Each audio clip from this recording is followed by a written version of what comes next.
What is your last name? Mansell. Who was a tenant in this house? You can sit down. Okay. I didn't think you were a tenant. Just the two of you were tenants in the house. These were your tenants? Yes. They had an oral lease or a written lease? We actually have a written lease. I'd like to see it. Well, it just says that she received $600 to rent a room at this address. They will be moving in on January 2015 between 1st or the 5th. Deposit. I need 2 weeks' notice of change of plans to have a full refund. And you signed it. Yes. Okay, this is what the case is about. You claim that they had you falsely arrested. So there is an oral lease. Rent was $600 a month. You moved in January. Is that correct? January of 2015. When did you move out? February. Of 2016. When did she first tell you that she wanted you to move out? What month? September. In September. I actually have... yeah, she has a paper. Good. So between the time you moved in, which was January 2015, and the time you were notified that she wanted you to leave, which was in September. Right. After we asked for repairs. It's just September. Yes, September. 2015. Between those periods of time, you paid rent. Yes. In what amount? $600. You honor, they pay you. Shh. I'm figuring this case out myself. Sure. After September of 2015, when she notified you that she would like you to be out by the 15th of October, and she sent this to you on September 15th, did you pay October's rent? Yes. Yes, I have. Shh. The answer is yes. May I see it? Yes. October's rent paid on October 15th. Yes. Did you pay November's rent? Yes. May I see it? Yes. You paid that on November 20th. Yes. Did you pay December's rent? No, we did not. But Okay. No. You did not pay December's rent? No. She told us that she didn't want any money from us at all. Just a second. Okay. No, she wanted you out on October 15th. We have a text message saying that she wants us out, that she doesn't want a penny for us for utilities or rent. Just a second. Okay. Listen to me carefully. I'm going to take a look at that. Okay. She's already served you with a 30-day notice to leave. Yeah. Just a second. Okay. September 15th, she served you. This is your evidence, a notice to leave. You did not leave on October 15th. You paid rent on October 15th. You got a letter from your landlord. Due to different circumstances, I will be moving out by 30th September. She told you you were renting a room, correct? New people will be moving in on October 1st. I am sorry, but I need you to please move out by the 15th of October.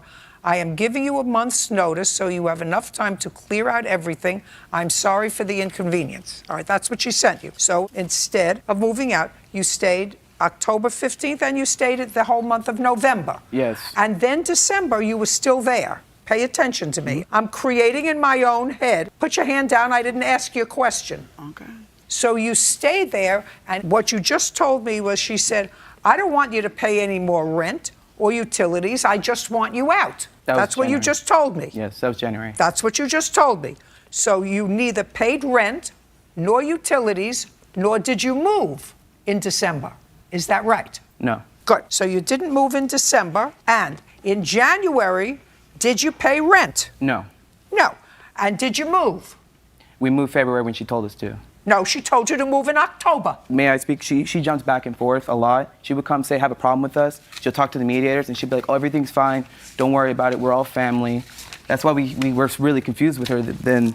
When she found out about the housing. You weren't confused about not paying rent. She did it out of retaliation, though, because we called the housing services on her. Who cares?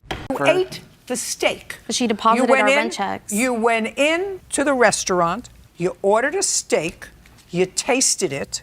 You said, I've had better steak. You didn't give it back.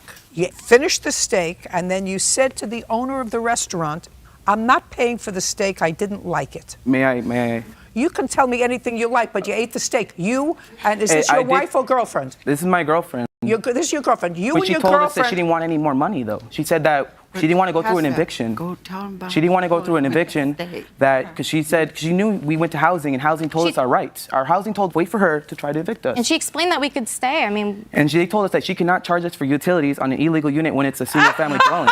Listen to me. You don't like the steak move. I did. You didn't move. I was waiting for her to just pick up. a second. You stayed and you ate the steak December and January, and you didn't pay for the steak. You stayed there and you ate it, and you lived there perfectly fine and paid rent. She refused- January, February, March, April, May, June, July, August, September. All of a sudden, when she told you you had to move, she sent you a very nice letter. Now, this is what the case is about. I'm just trying to figure out who you are. Okay. So far, you're squatters who stayed 2 months without paying rent. That's Now, not true. now You what get I one- want to know is, when you filed for an order of protection, what month and year did you file for an order of protection against her? And I want to see the basis that you put in It was January the protective... 22nd, 2016. January. Okay, now in January 22nd, you already had not paid rent in December. You had not paid rent in January. Now I want to see what you filed. Put your hand down and take your hand off his See, thigh. she moved out of, and we couldn't find her. So how is it my responsibility to find her to pay her rent? She wouldn't tell us where she lives. She How wouldn't was I pick it up. supposed to pay her rent? She gave us a letter saying that she didn't want the rent. She just wanted us to move out to avoid an issue with the thing. Because she knew we talked to housing, and housing told us our issue, our rights. Excuse me, she didn't pay. We paid December, but we still have it. I mean, she didn't come and collect it. And then she told us she didn't want it. And she purposefully did that so she didn't have to. I'm reading what you filed in here. I understand. You know what you filed in here? Yes, I do. Ah. Yes, I do. Patrick needs protection because Romalda has been harassing him verbally and tried opening his front door, threatening him to throw him and my property out. Then she says, November, she threatened me after she asked you to move, and my boyfriend, saying we had to leave. That doesn't sound equivocal to me. Or else she would change the locks on us and throw our property out. Today, January 2nd, she ran up to my car, waited outside for me, opened up my door without my consent, grabbed me and threatened me. Now I want you to tell me about that. I want you to tell me on January 22nd exactly what happened. Okay, I was leaving my property at like 8 a.m. and she was in the backyard cleaning because she didn't live at the property, but she was still cleaning the backyard up. I was walking out and she comes up to me, and it's already been arranged that she wouldn't speak to me because I told her I felt uncomfortable. That's why she speaks to Javier. She doesn't speak, I mean, we don't understand each other. You understood each other before October. Not very clearly. Before October. Well, then you're an idiot for staying there. Each of you tells a different story about an event that occurred a couple of years ago where you allege, Mr. Shuey, that you were injured by the defendant, who you say punched you. Yes, Your Honor. This is what I'm visualizing from the story, and then I'm going to let you pick it up. You were going to a restaurant. Yes, Your Honor. What kind of restaurant? It was a breakfast brunch cafe Where? In what city? in San Mateo, California. Who were you there with? My father, my brother, my mother, my aunt, and my uncle. How many people were you? 6 people total, including me. And the restaurant was busy. Yes. So according to what I read, you were waiting outside. Yes, that's correct. Were there other people also waiting outside for a table? Yes, about 15 to 20 people. What time of the day was it? It was around noontime. And what day of the week? It was Sunday. You remember the date? It was the 20th of December, 2015. And you decided that you had to use the restroom. Yes, that's correct. So you were going into the restaurant. Correct. Mr. Pogue and his family had been having brunch and were finished. Is that right, sir? Yes, ma'am, that's correct. And who were you with? I was with my wife and our 2 sons, Isaiah and Alan. How old are they? They are 8 and 9 years old. And you got up to leave, you paid your bill, and according to what I read, pretty consistent on both sides, you were holding the door open for your wife. That's correct, So Your that Honor. she and the children could leave. Right. And the appropriate thing is for you to wait until he's not holding the door for you. He's holding the door for his wife, to wait until his wife and children leave, then take the door from him and go in, right? That's not what you did. What you did was scoot past them to go into the restaurant. Not a tragedy, rude. Sure. And that's what he said to you. Correct. He said, according to you, that was rude. Is that what he said? Yes, Your Honor. And what did you say? I said, I'm not rude, you're rude. Well, so then you were wrong, because I'm telling you, you were rude. Your Honor, he was taking a long time When he opened the door, his wife was nowhere near the door. And because he was taking a prolonged period of time, I decided to squeeze in first. You were rude. Maybe so. Right. And he called you out on it. He said you were rude. Even if you think that his wife was taking too long, you were still wrong because he wasn't rude. You think him telling you that you were rude was why he was rude? Yes, I felt like the tone, the voice that he said that in You was- didn't like his tone. No. Did you grow up in California? Yes. They talk an awful lot about tones and feelings here in California. Sure do. Feelings are hurt like that. You grow up in Brooklyn, you're not so interested in your feelings. You're interested in getting across the street. Sure. So you didn't like his tone. So his tone you thought was rude. Now I think I have created the word picture for people out there. You're rude. No, you're rude. Pick it up from there. Yes, Your Mr. Honor. Shu. After that, he left the restaurant. I went to the bathroom as I had planned to do, and I washed my hands. I used the toilet, and then I headed back out to. In that order. No, not in that order, Your Honor. Toilet first, then the sink, and then I left. I'm just curious. I mean, it wouldn't be terrible, but And then I went to go meet my family, who was outside. And as I was leaving the restaurant, right as I approached the front door, I saw Mr. Pogue come into the restaurant with a different outfit than I had first seen him in. And he said, "Hey, do you want to fight me? You want to challenge, tough guy?" No. And then I told him to back up because he was trying to get in my face. You know, he was. Okay, and this conversation is taking place in the restaurant, outside the restaurant? It was immediately inside the restaurant, right inside the doorway. Is there a vestibule? No. So it's right at the door, but you're inside the restaurant. Okay, is the door open or closed? Closed. Keep going. And then I told Mr. Pogue to back up. I said, "Hey, back up, back up, don't touch me," because he was getting really close to me. So he got very close to you, Yes. and And I asked him to back up. you told me that already. Yes. And And he did back up, and he turned around to leave the restaurant. And right as he stepped foot outside the restaurant, I had also stepped foot outside the restaurant, and the door closed behind us. And then Mr. Pogue suddenly turned around, and he said, "Hey, tough guy." And then he hit me in the mouth with a closed fist. Okay, so when you said, "Hey, get away from me," who exited the restaurant first? Mr. Pogue did. And you were going outside to see your family. Correct. Now you have a nut whose family is gone. He went to the car, changed his outfit Correct. to come back into the restaurant, you think, to look for you, Yes. right? Yes. And now you're both standing at the door, and you say he's in your face, but his back is to the door, right? And he was moving closer to you because you say he was in your face. Correct. And you say to him, so now you see this nut is sort of confronting you, Mr. Shu, and you say, "Get away from me, you're in my face, you're in my space." So Mr. Pogue has to turn around, so now he's facing the door, and he goes out the door. Correct. An intelligent young man would say, "You know what? I'm going to stay in here for a minute and let him leave." That's what an intelligent young man would do. Would say, "Well, because I haven't started with him yet. I have somebody who's aggressive, who clearly came back looking for trouble. It appears that I have averted trouble because he's leaving. I don't think I'm going to go right back to join my family. The table wasn't ready. They weren't giving it to somebody else." Right. So what did you go outside for?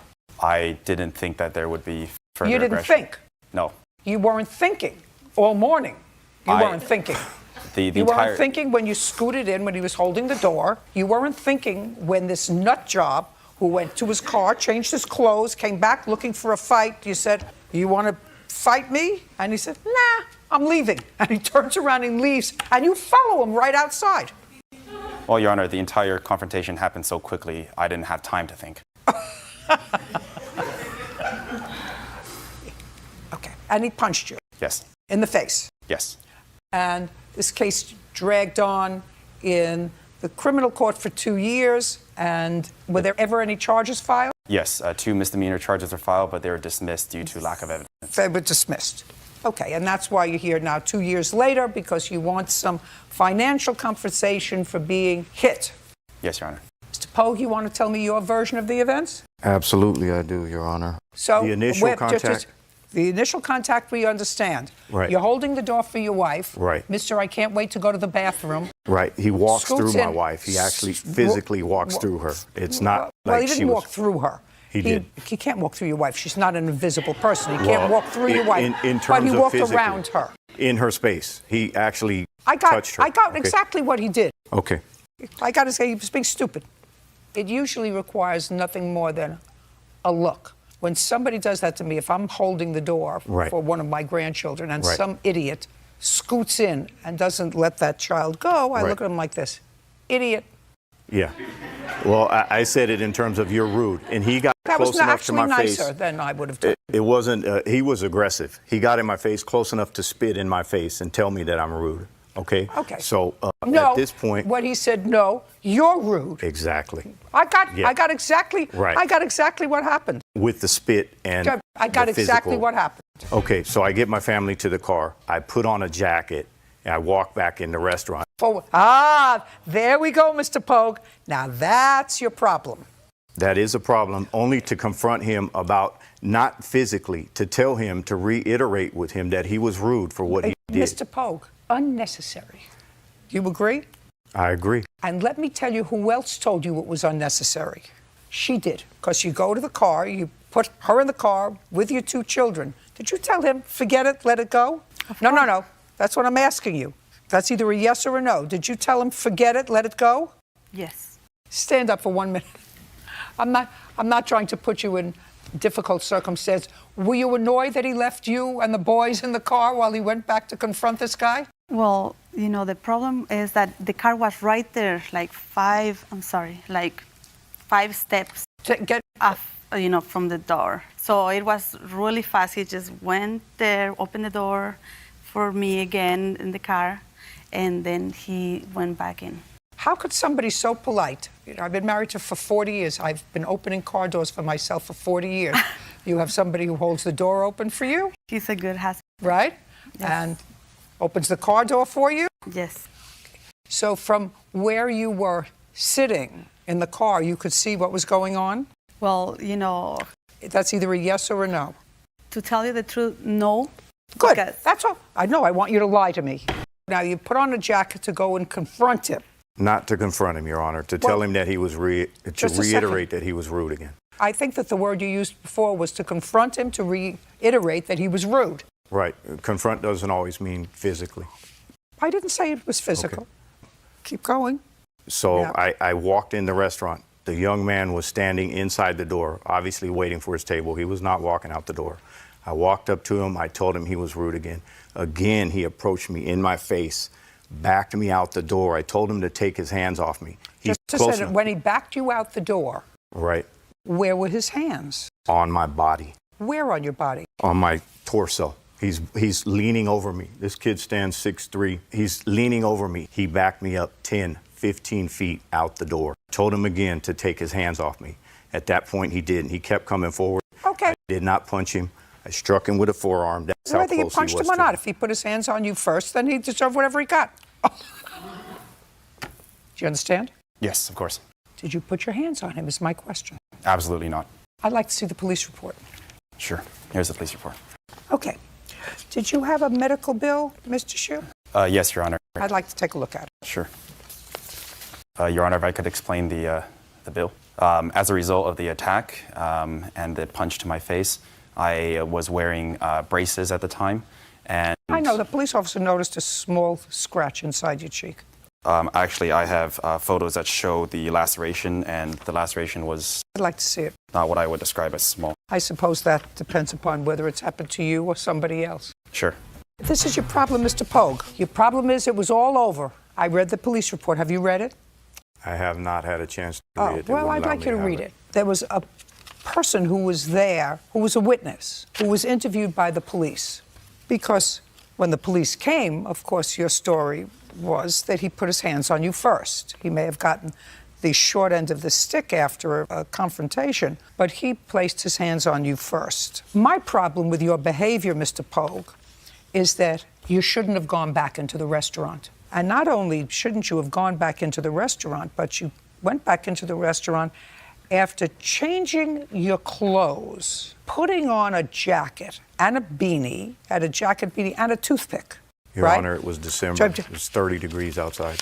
Your wife just told me that the car was 5 feet away from the restaurant. That's what she just told me. So you didn't have to get all warmed up to go inside 5 feet. You actually walked into the restaurant. It didn't change that much in temperature. If anything, it usually gets warmer during the day. So when you went into the restaurant, it was colder. You went into the restaurant without a jacket. When you went back and dropped your wife off, what you want me to believe is the world stopped turning on the axis the way it usually does. It got colder after brunch. Now, you're a grown man, Mr. Pogue. If somebody calls you rude and you think that they're rude, that comes under the category of sticks and stones will break my bones. You thought that you were going to change his impression of your behavior, calling him rude. Nothing that you would have said to him was going to change. He is very sure of himself. I think his behavior was silly, but your behavior was stupid, and your behavior caused this incident. Judgment Your for Honor, the plaintiff in the amount of $2,000. We're done. I think the young man learned a valuable lesson that day. I think her decision was excellent. She clearly saw through this man's intentions. Look at the man. He stands 6'3" tall. I'm 5'9". He came looking for a fight. I'm a grown man. I can take care of myself. He has no excuse to hit someone. Mr. Copeland, the defendant is your former wife. You have 2 children, and according to what I read, you were divorced in 2006. How old are your children now?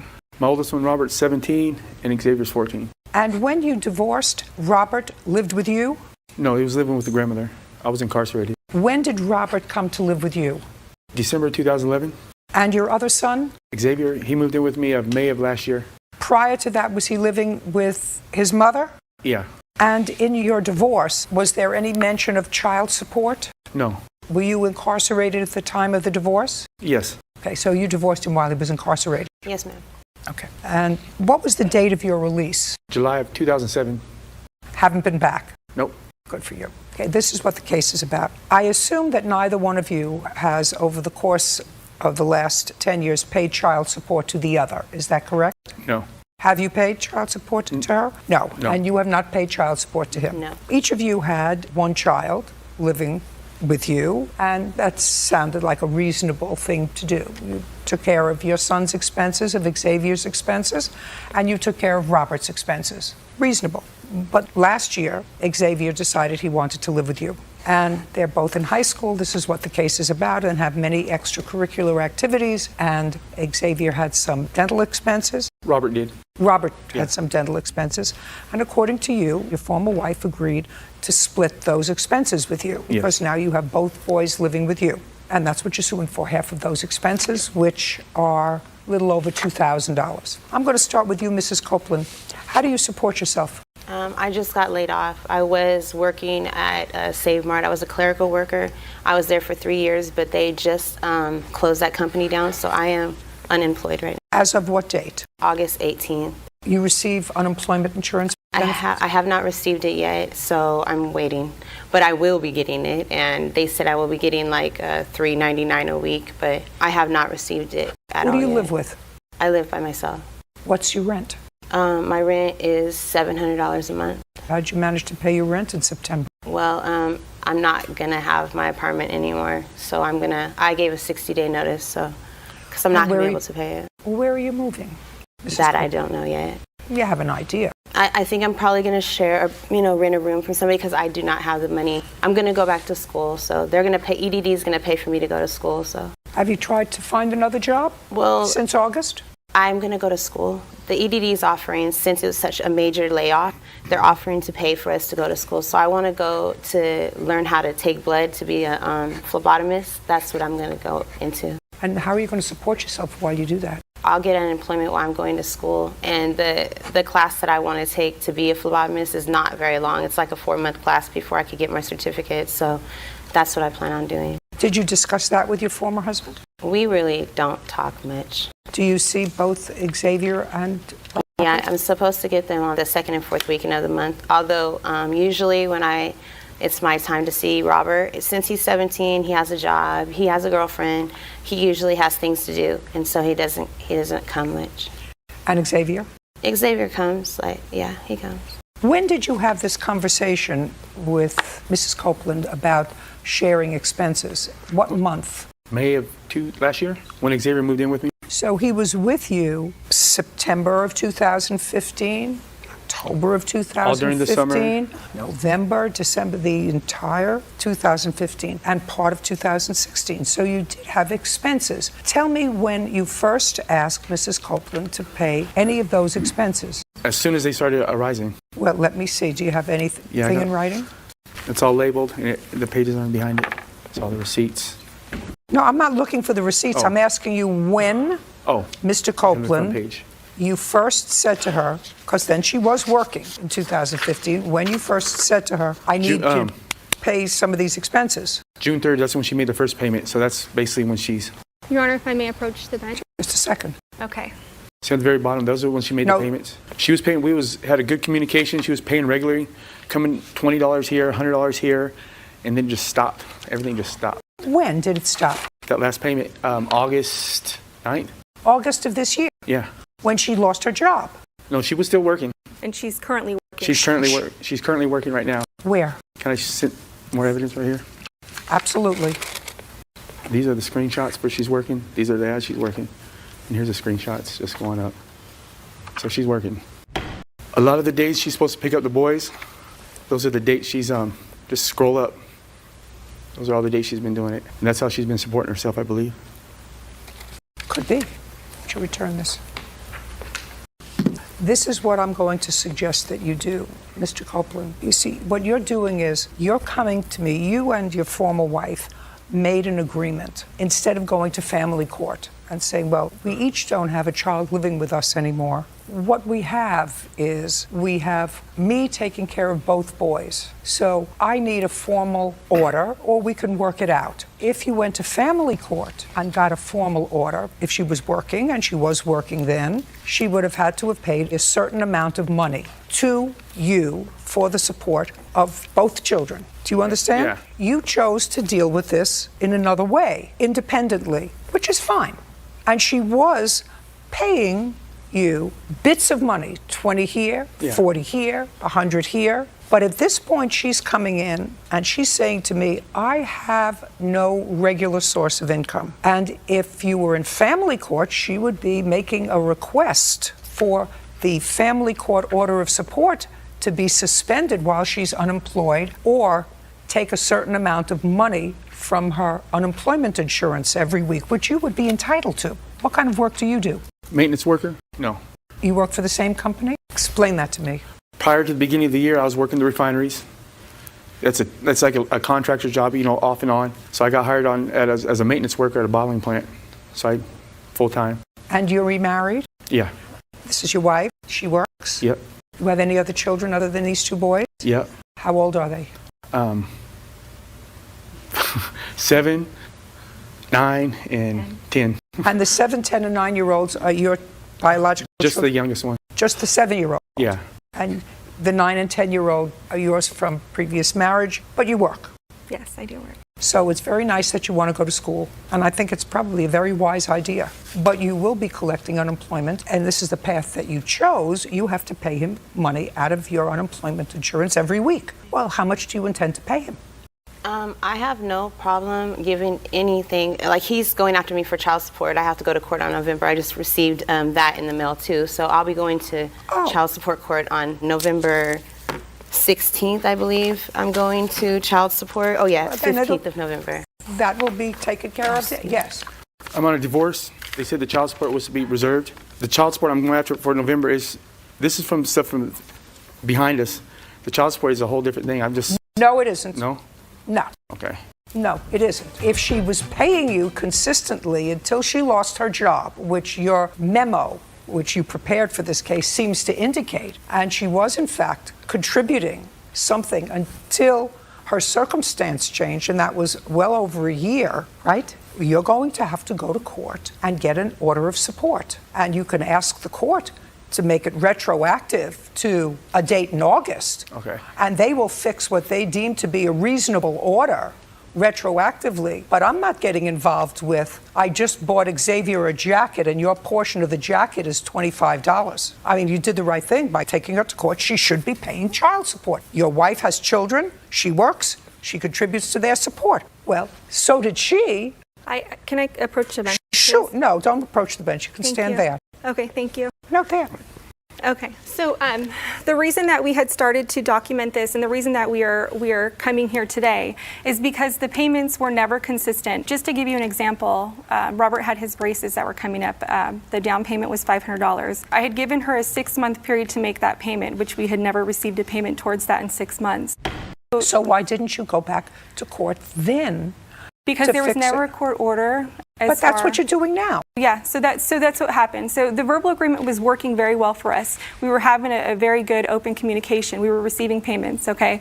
That is correct. 8 months ago, we noticed that there had been a decline in her behavior. We were doing things as a family prior to that. It came abruptly to a stop. Her behavior changed 8 months ago. 4 months ago, it was complete stop of making the payments and the communication. That's why we're here today, is because we are now dealing with financial responsibility of the braces, which was...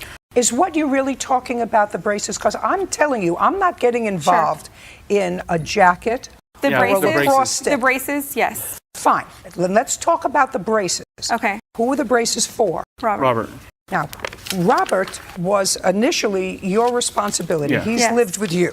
When did you have the discussion with your former wife about the braces for Robert? January. January of this year. How much were the braces? Here, braces. Mrs. Copeland, how much were the braces? I believe they were like 2,000 and something, which I have medical. I have Kaiser for the next 3 months. Even though I got laid off, I still have medical. And my Kaiser paid for some of those braces. Just a second. But I think it's like 2,000, something Just like a second. that. Were the braces $2,000? $5,800. I'd like to see it. That's the additional cost. Now, you had a discussion with her in January. Is Yeah. that correct? Yes. Did any of her insurance cover any portion of the braces? Yes, it did. How much? $1,200. It's right down the paper. I have insurance as well that covers them. So it was a double insurance. Yes. Okay, so your out-of-pocket expenses were half of this $5,800. Yes. Did you make any payments whatsoever other than insurance? I believe that I did come and bring Gary some money for the braces. I don't know if it was like when I made like the $100 and something payment, but it was something towards. I know I got it. They were like it was supposed to be 67 something a month. I was supposed to give them, and I did go and take Gary a payment. Okay, let us say that she owes half of what the balance was, which was $2,400 after insurance, which would bring her portion down to $1,200. Did she make any payments towards the $1,200? The one payment. For? $68 she gave me. And that's what you remember? Okay. Your child support obligations are going to be fixed by a court in November. I certainly hope that the court sets an amount that's reasonable, but it should be consistent because they should be able to rely on you contributing to the support of your minor children, no different from if you were a guy who decided to go back to school. Going back to school is very nice, but you have children and you have a responsibility to them. I think that you did acknowledge that you agreed to pay for half of the unreimbursed dental costs for your son, because that's evidenced by the fact that you said, I did make a payment, right? Your portion was $1,200. If you made a $67 payment, the balance is $1,133, right? Yes, ma'am. Judgment for the plaintiff. They're done. I believe that she made the right decision. I'm happy with the decision. I just think they're kind of money hungry right now. For the kids, I go without and she don't. When my kids turn 18, I don't have to deal with him anymore. I'm happy with that. Really choose who you have your kids with, because you have to deal with them for the rest of your life. Do what's right for the kids and don't worry about the eggs. You bought a car from the defendant. Yes, ma'am. The purchase price of the car was $1,500. Yes, ma'am. You gave him $700. I gave him 43 hours labor at $11 an hour. You gave him money. Yes, ma'am. How much money? 300 cash. And then you bartered for some. Yes, ma'am. Is that correct? Yes, ma'am. And how much did he barter for? $445. $445. So that's $745 so far that you gave him towards the $1,500 purchase price. Yes, ma'am. And you knew him from before. Yes, ma'am. And you made this deal 7 or 8 months ago. On what date? I don't remember the exact date, ma'am. Month. June 10th. Now, the deal became a little more complicated because the car that he sold you, he had already sold to his nephew. Yes, ma'am. And I assume that there's only one other person in the room who's not a party. That would be the nephew. Yes, ma'am. And you had already sold the car to the nephew for how much? $1,500. Nephew. Yes, ma'am. How much money did you pay your uncle for the car? $1,098. Okay, sit. And you were supposed to pay him out the rest, but then you went to jail and it all got screwed up. Anyway, so far, I want to get this straight. You've got $1,098 from your nephew and $745 from the plaintiff.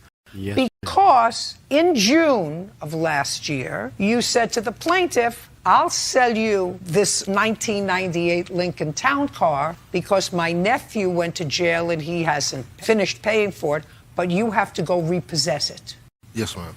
No. So you went and got the car. Yes, ma'am. You still have the car. Yeah, I do currently, yes. By the way, who holds the title to the car? I do. So it's your car. Yes, ma'am. Then he sort of found out that he really shouldn't have taken it from his nephew. He says, you didn't finish paying for the car, which you agree you did not finish Yes, paying ma'am, for I the did car. not. And we're now 9 months later that you've been driving the car. Yes, ma'am. Right? 9 months. For which you have paid so far $745, plus you made one other payment. Yes, ma'am. When? December. You gave him $25. Yeah, I got they're right there. He sent me a new receipt.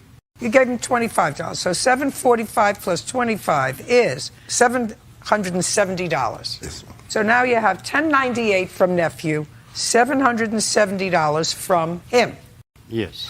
In total, $1,868 is what you have so far for this car. Yes, ma'am. Plus, you still have the title for the car. Am I getting it right? You got so far. There's some missing parts. You've got so far, no, the simple story, and I'm a very simple girl. The simple story is you have a car that you sold to your nephew for $1,500.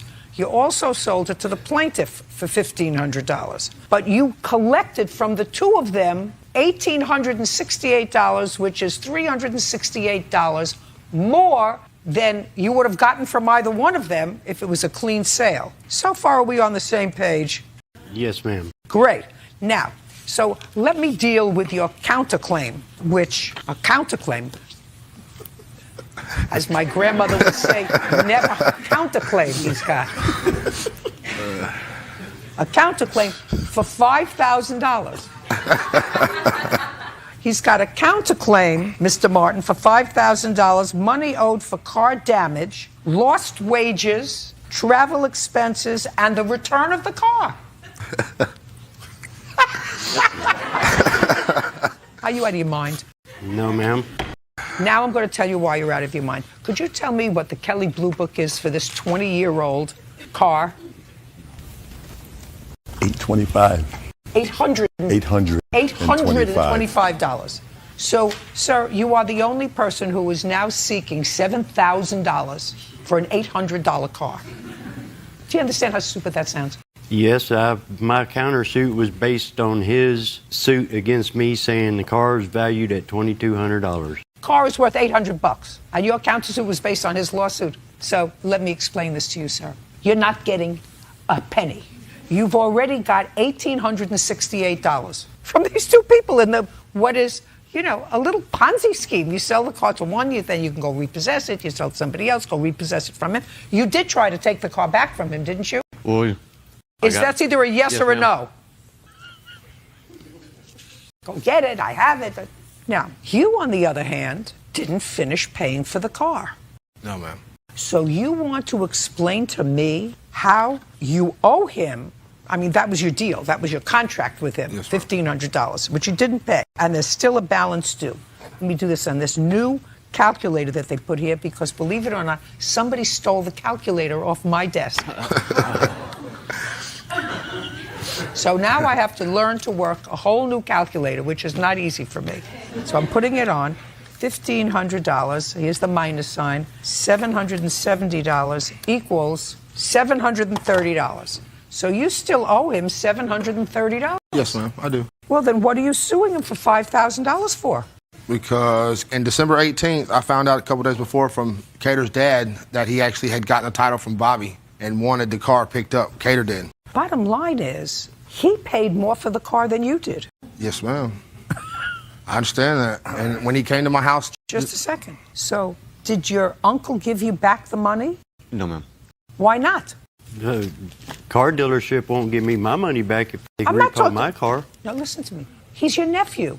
You sold it to him. Let me ask you this question, sir. You sold the car for $1,500. $1,500 is all you're entitled to for the car. But you have to return your nephew's money. If I say to the plaintiff, not only am I not giving you $5,000, but you have to give him the remainder of what you owe him, and I'm going to have him sign the title over to you, so then you have the title and the car. That's what you bargained for. Then he's going to sue you, and I'm going to give him money. Do you understand? No, ma'am, I don't.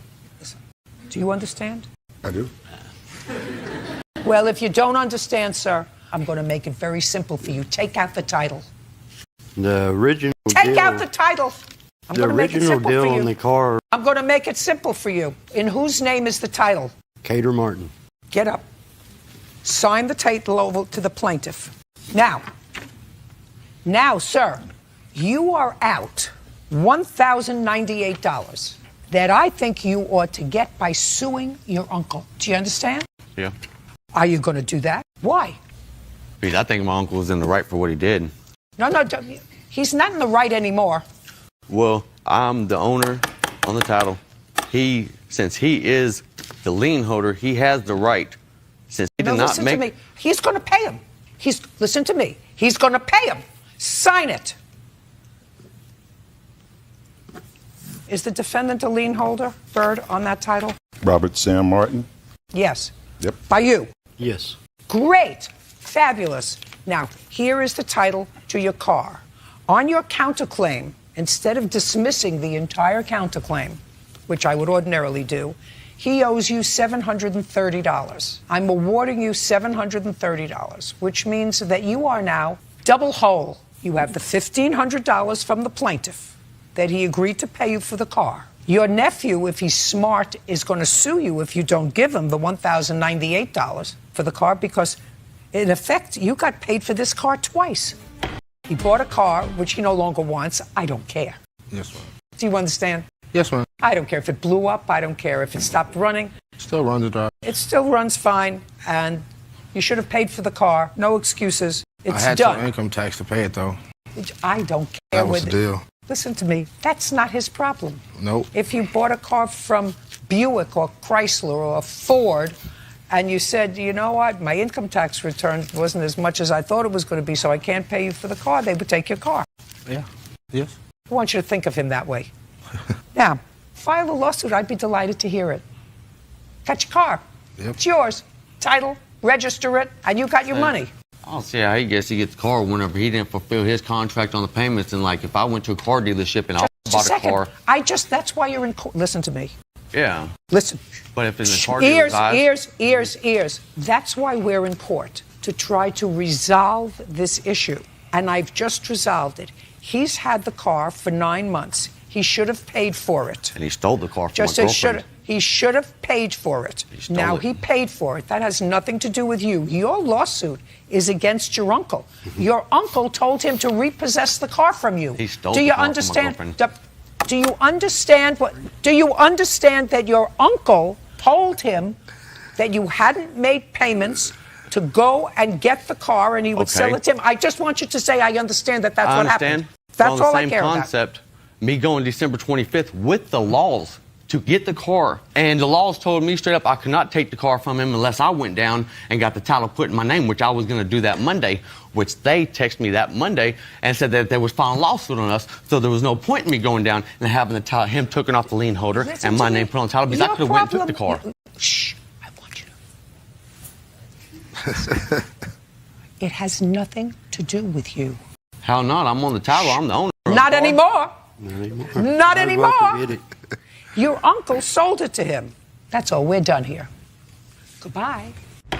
Mr. Adrian, you were a tenant of Mr. Horn's for approximately 8 months, according to what I read in your complaint. Is that correct? Yes. And you're suing him for a variety of things. Let's take first things first. First thing is that you had a security deposit that you left with him. Yes. And you want the security deposit refunded to you. Yes. How much was the security deposit? $14.50. Is that correct, Mr. Horn? I believe so. Okay. And when did you give him the $14.50? When did you start your tenancy? The agreement was entitled, I have evidence, Just tell me the date. 23rd of November, 2015. And you moved out on what date? I moved out on June 21st, 2016. Did Mr. Horn return any part of your security deposit? No. And you just rented a room from him? Yes. Is that correct? All right, Mr. Horn, we're going to deal with first things first. Security deposit. You will agree that you did not return any part of Mr. Adrian's security deposit? Correct. Now you're going to tell me why. Because the damage and the thefts that occurred when he was living in the house. You don't get any credit for thefts that occurred when he was in the house that you didn't report to the police. Did you report any of the thefts to the police? When they arrested him, yes. No. During his tenancy? Fine. Forget thefts. I want to see the damage that you're claiming that he caused. When was that damage caused? The day he moved out. Did you punch these holes in the walls? No, I did not. Did anything that you do cause these holes in the doors? The big hole was already there when we replaced the door, and the small hole, Mr. Horn punched. Who replaced the door? I did. I put it back myself. You replaced the door on the hinges, and this was the door to your room? Yes, there was a door. It was the door before this one was broken, so I just replaced that door with this door with the two holes. You bought a door? No. Where did you get it from? It was in the garage, an extra door in the garage. Is that correct? Yes. Okay. What other damage did he cause? You don't count stolen. No, Correct. you have to return his security deposit. So we have $1,450 so far. Now, the second part of your lawsuit is punitive damages for false arrest. I assume that sometime around the end of June when you moved out, you and Mr. Horn had an altercation. Yes. And as a result of that altercation, you were arrested. That is correct. No charges were ever filed against you. So you were released. Yes. Okay. I want you to tell me about what happened. Was that on June 21st? This was on June 20th. On the 20th. So tell me what happened on June 20th. On the 20th, Mr. Horn and I got into an argument. About what? About money that I should have paid him for gas and for food. Gas for what? He was driving me to the beach so we could go on walks, and he was driving to Hollywood so he could go to a comedy show, and I wanted to go with him. But I didn't pay him for gas, and so... Okay, so you were going to split the gas? No, I was going to pay him full in gas. Okay. Yeah. And how much did you owe him?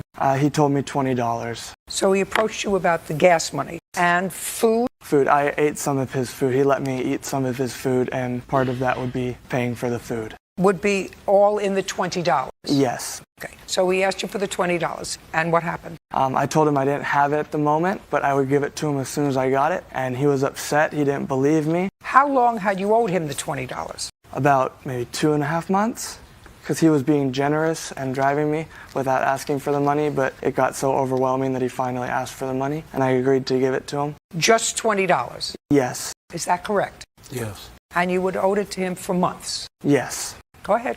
And after that, we got into a verbal argument because, like I said, he got upset that I wasn't giving it to him on the spot. And so he punched the first hole in the door, and he was getting upset. And he kept pushing on the door, and I locked the door. I said, I want you to calm down first, and then I'll talk to you. But he was still getting upset, and then, he was hitting the door as hard as he could, and he finally broke it off its hinges. And he shoved me down where I hit the fan. I landed on the fan, and it broke. And after that, I called the police. And the police came the first time, and they said, what's going on? I told them what happened. And they said, well, why don't tell me what they said. Do you have a police report from that incident? I do not. Okay, so you called them the first time. Yes. And? They told me... You can't tell me what they told you. You went back into the house. Yes, after they told me to, You went back into the house. Yes, back into the house. And that was the 20th. Okay, what happened after you went back into the house? After that, Mr. Horn went back into his room. And when he was in his room, he closed his door, and I went over to the door and I knocked on it. And I wanted to, just apologized for yelling at him, but he was still upset, and I was still knocking on the door just saying, hey, I would like to apologize. You know, I made a mistake. You know, I just want to apologize. You were yelling at him? Yes, and he was upset, and he came out of the door with a bamboo stick. I ran back into my room because he was following me into my room. He was really upset. You know, he had an angry face, and I went back into my room, and he was there with the bamboo stick, and I reached into my closet in self-defense to grab my bat, okay? And I held it up. I didn't touch him with it. I held it up, he backed away, and at that point, I called the cops. For a second time? Yes. So you called the police on both occasions? Yes. Okay. What happened when the police arrived? The police arrived and they handcuffed Tyler and they sat me down on the driveway. They talked with him. I don't know what they were talking about. And then they came over to me and they asked me what was going on. I told them what was happening. And they had enough evidence, I guess, to arrest me because Mr. Horn said that I hit him with the bat, which I did not hit him. I didn't touch him. Did you tell the police that he hit you with the bat? No, I did not. What did you tell the police, Mr. Horn? I told the police that he pulled a knife on me, which he did. His memory is very faulty. Did you have a knife in your possession? No, I did not. During the course of the police placing you under arrest, did a knife fall out of your pocket? It was in my pocket, but it was not out of my pocket. So it was in your possession? Knife was in your possession? Yes. What kind of knife was it? It was a small pocket knife. The blade was probably that big. Okay. Do you have a police report? I'd like to see. You don't have another police report where it's not all blacked out? I tried to obtain one, but they, you can return this. the Attorney General in Torrance blots out the name of the perpetrator and not the victim, which is rather ironic to me. They blocked out the name of the perpetrator because there were no charges filed against him. Yeah, evidently. Okay. Great. Mr. Adrian, you're getting your security deposit back, $1,450. But clearly, unless he was psychic, he didn't know that you had a knife in your possession. Yes. If it was in your pocket. But the police found the knife when they placed you under arrest. And they did voucher the knife? Did they take the knife? They did, yes. Did they subsequently give it back to you when they released you the next day? No. The arrest was not for the knife. It was for elderly abuse, which I did not hit him. Now, the only other thing that I'm going to consider, I'm not considering punitive damages for false arrest. What I am considering is the laptop that you say he kept that belonged to you. Was this an old laptop, sir? Yes, it was a Windows Vista. And did you, Mr. Adrian, at some point damage Mr. Horn's computer? No, I did not. Did you damage his keyboard and printer? No. Did you use his keyboard and printer? The keyboard that he has, I gave that to him. It was a black keyboard that I gave to him along with a monitor that plugs into a laptop. And the printer, it was not broken. The ink cartridges just weren't working, so it looked as if it was broken. How many laptops did you have when you left the house on June 21st? Well, I had 0 because of the laptop that was still there. So you didn't have a computer? I had a laptop that I brought into the house when I first moved in. And that was the one that you are claiming that Mr. Horn has. Is that correct? Yes. Other than that laptop, you have no other laptop or no other computer. Is that right? Yes. Okay. Go ahead, Mr. Horn. Explain the computer to me. I saw him steal a laptop from underneath my living room table, as I also saw him steal my iPhone. I did not give him the food. He stole it. Mr. Horn, let me tell you what your answer is. That's it. No, let me tell you what you swore to in your answer. You swore in your answer that Mr. Adrian gave you his old computer as payment for my broken equipment. Now you just tell me that he stole your computer. And then gave me his. Okay. You have to return his computer to him, and I will give you an order that you can go and get it in the company of a police officer. In addition to that, you get $1,450, which is your security deposit. We're finished. Thank you. He was a nice guy at first, but as the months went along, I would drive him places and try to help him out. I bought him a dinner or two. He was very crazy. He was yelling at himself and just acting very crazy. And just nothing. He wouldn't clean. He was mad that I didn't clean my room when he wanted it to be clean. He wouldn't do anything around the house that he was required to do. He was mad that I came back late and that I was blasting music. He started lying, stealing. I did not steal the iPhone. Came home from a bike ride, saw him steal it and run down the driveway with it. Because I already had a phone. He lost his iPhone. I better know them better like I do the guy that's in there now.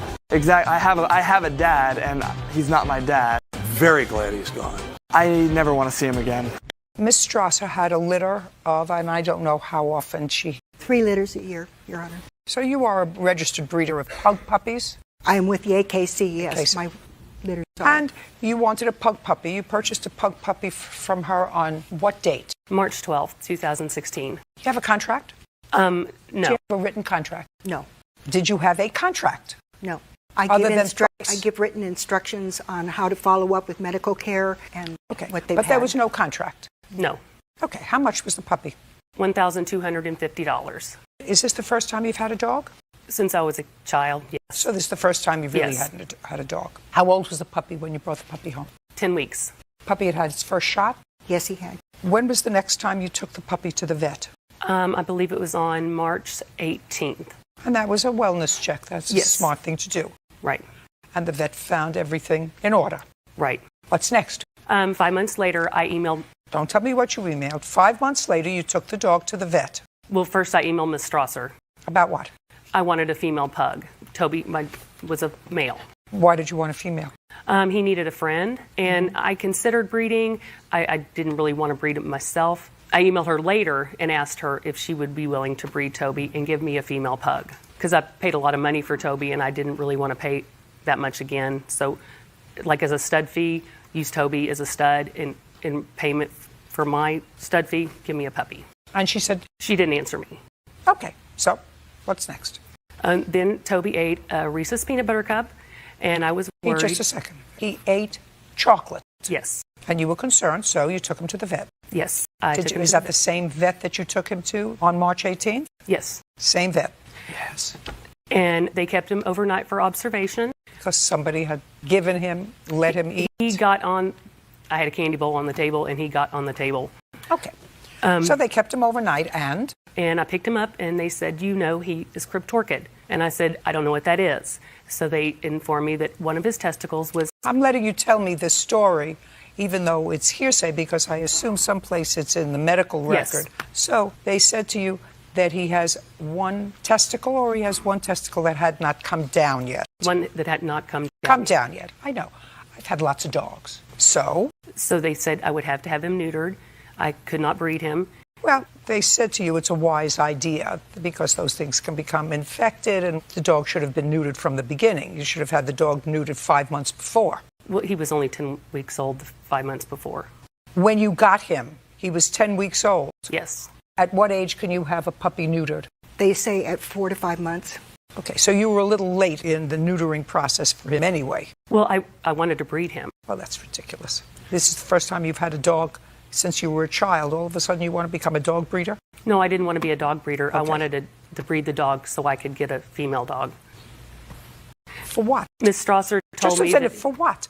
Miss Strasser, What I did asked you Miss want a Strasser, female? Just a second. For what? I'm just trying to figure out. For what did you want a female dog? If you wanted company, you could get another male dog. Miss Strasser, in our emails back and forth, she said girl pugs get along better with boy pugs. I didn't know what I wanted. I said I want another pug. Okay. In any event, this is what your case is about. You think that she should give you back half your money, or all your money, or more than all your money. You paid $1,250. You're suing for $1,625 because you say, in addition to anything else, you want a partial refund for the dog and plus punitive damages for filing a false restraining order against you. Correct. So now you take the puppy to the vet and you have the puppy neutered, right? And at this time it's surgery, a little bit older. Puppy is about 8 months old now. It's September 16th, so... About 8 months. Puppy was 10 weeks old. This is 5 months later, so it's about 8 months old. You have the puppy neutered, and? So And you called her and said, I want part of my money back. Okay, and she said, I'm not giving you your money back. She texted me and she said, I'm not giving you your money back. She texted me and said she would give me my money back. Oh, she would? Yes. And then she didn't? She would give me half my money back, and then she said to bring the dog back to her. Just a second. She said, let me see the text. Do you have the texts? Yes, I do. I'd like to see both your versions. I offered her a full refund. She refused 4 times. A full refund if she brought the puppy yes, back? Yes, full refund, and then Just a second. A full refund and bring the puppy back? Bring the puppy back. Right. And because she claimed that she wanted a breeder. Just a second. I just want to see your email where you offered her a full refund and said, I'll bring the puppy back. Bert, I'm going to take a look at hers while you're waiting there, please. Thank you. Why did you contact the Attorney General? The AKC website, I called them and they recommended that I file a That's complaint. ridiculous. They wouldn't do that. There's no way.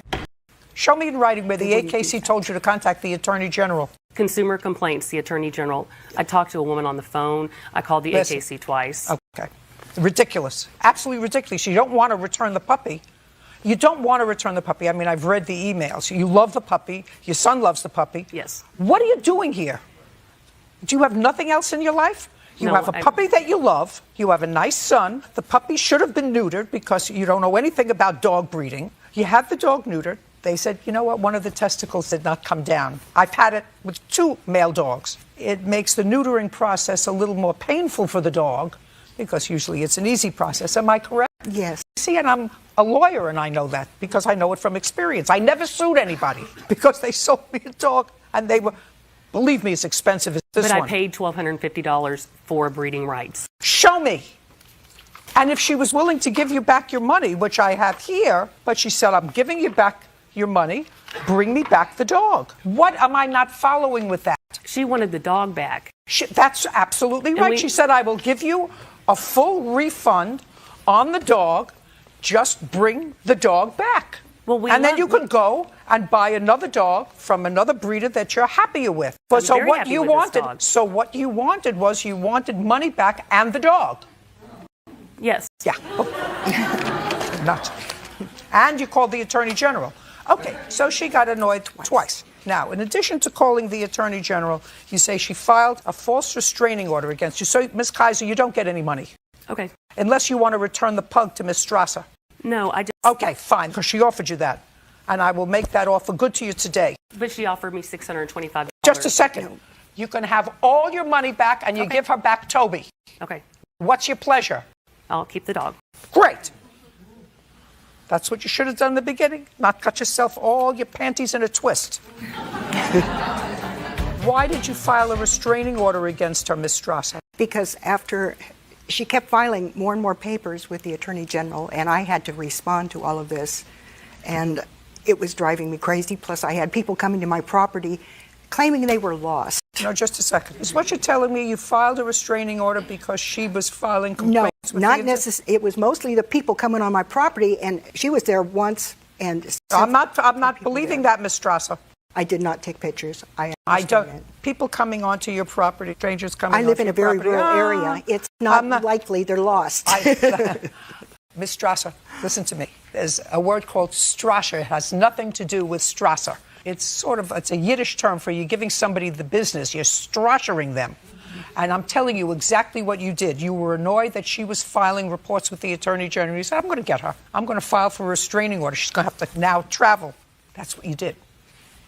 Because that's abusing the court. That's a no-no. She was the only one that I had any problem with. I've had numerous puppies. And You're no one absolutely ever. right. Her reaction was nutty. It wasn't her reaction. It was the people coming on my property, and I didn't understand it. It was the only person that could have possibly had a complaint. Listen, that's a giant leap, and you know it. And that's why they threw out your restraining order application, right? I didn't have pictures. No, they threw it out because you had no case. And the reason you had no case is because you filed it because she was driving you crazy with filing complaints with the Attorney General that you had to respond to. And you said, okay, two can play at this game. I'm telling you, I know what happened. It was the wrong thing to do. I also think it was the wrong thing to do to contact the Attorney General's office. But the AKC website, Listen, I wouldn't know the to contact AKC you. is not like the Wizard of Oz. It's not like a giant thing that has a voice. I realize that. Behind a machine. I realize and if that.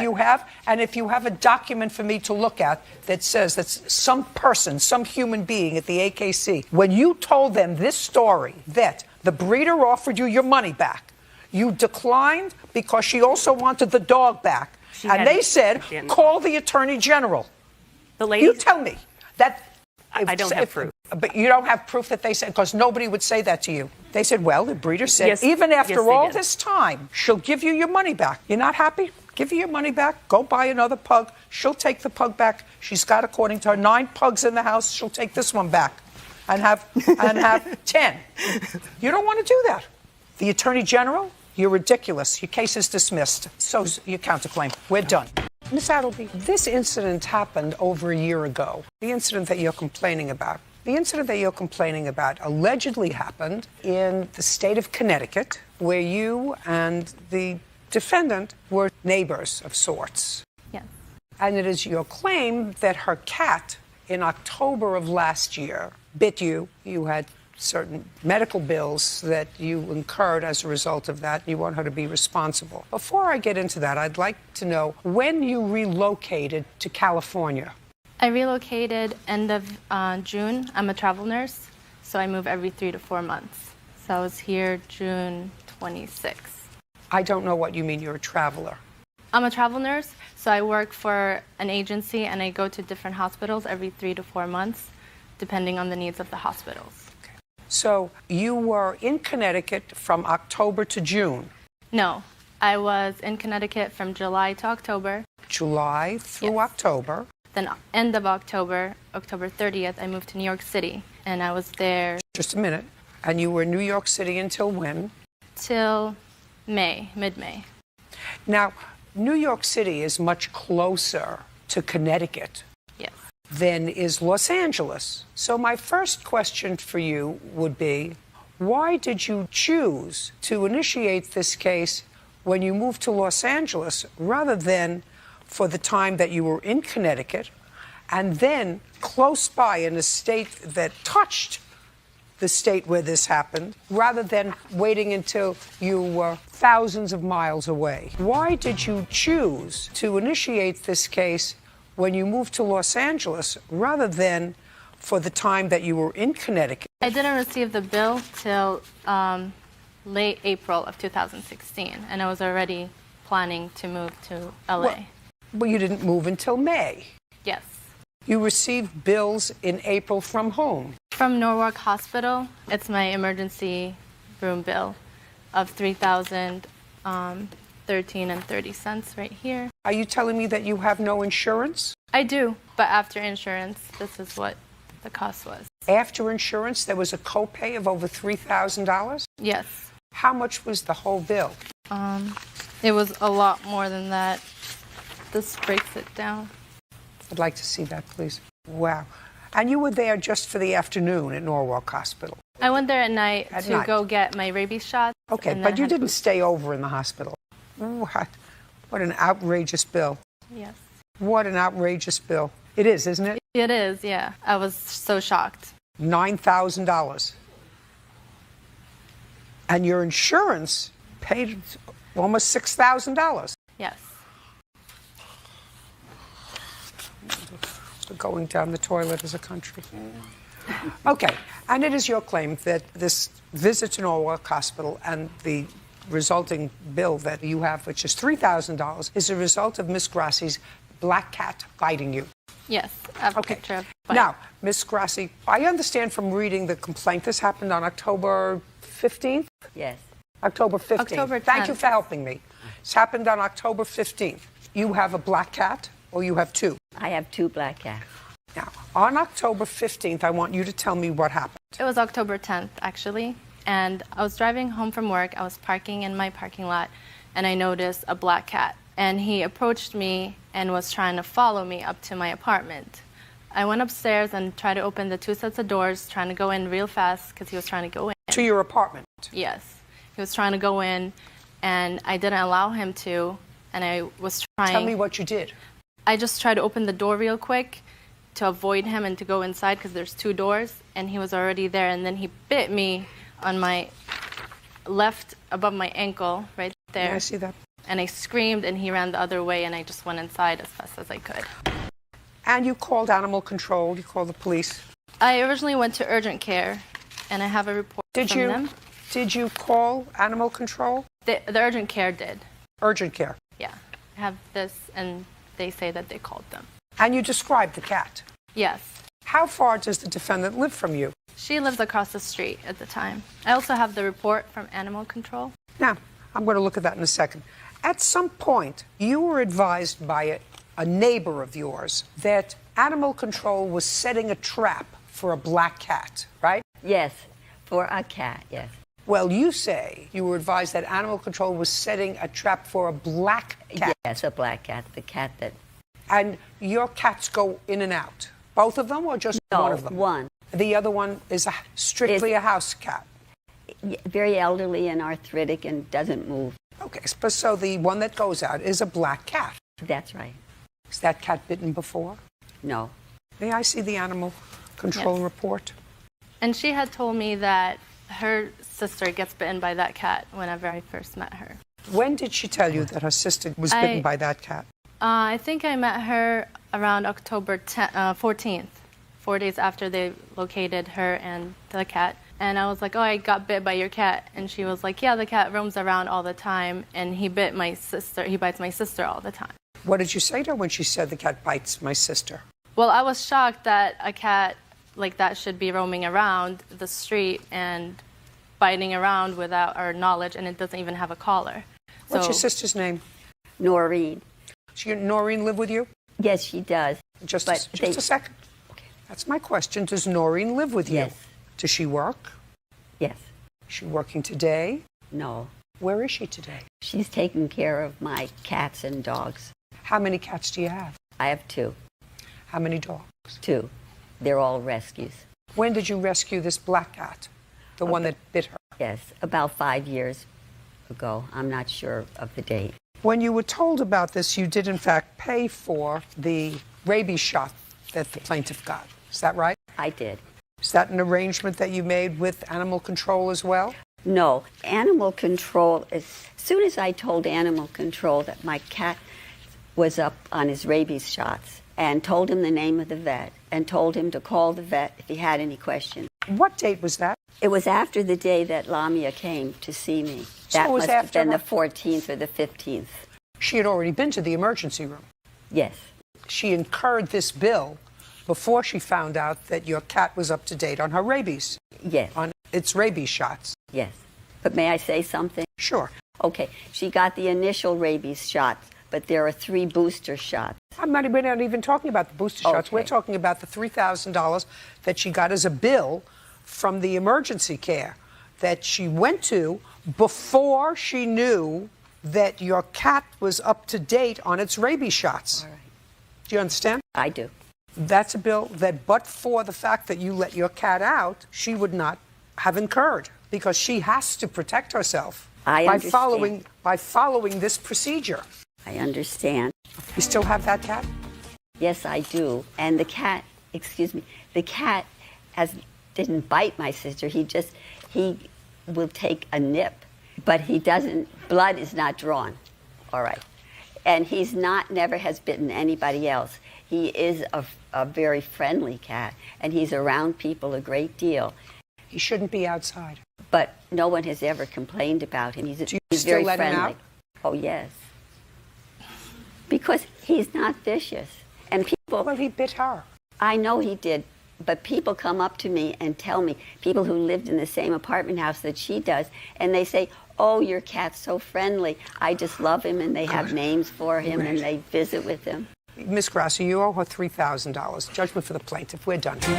Ms. Koza, you didn't do what you were supposed to do because you allowed a romantic relationship to interfere with your good judgment, and you allowed Mr. Burns to use your credit when you were dating to buy a car and, according to you, a television set.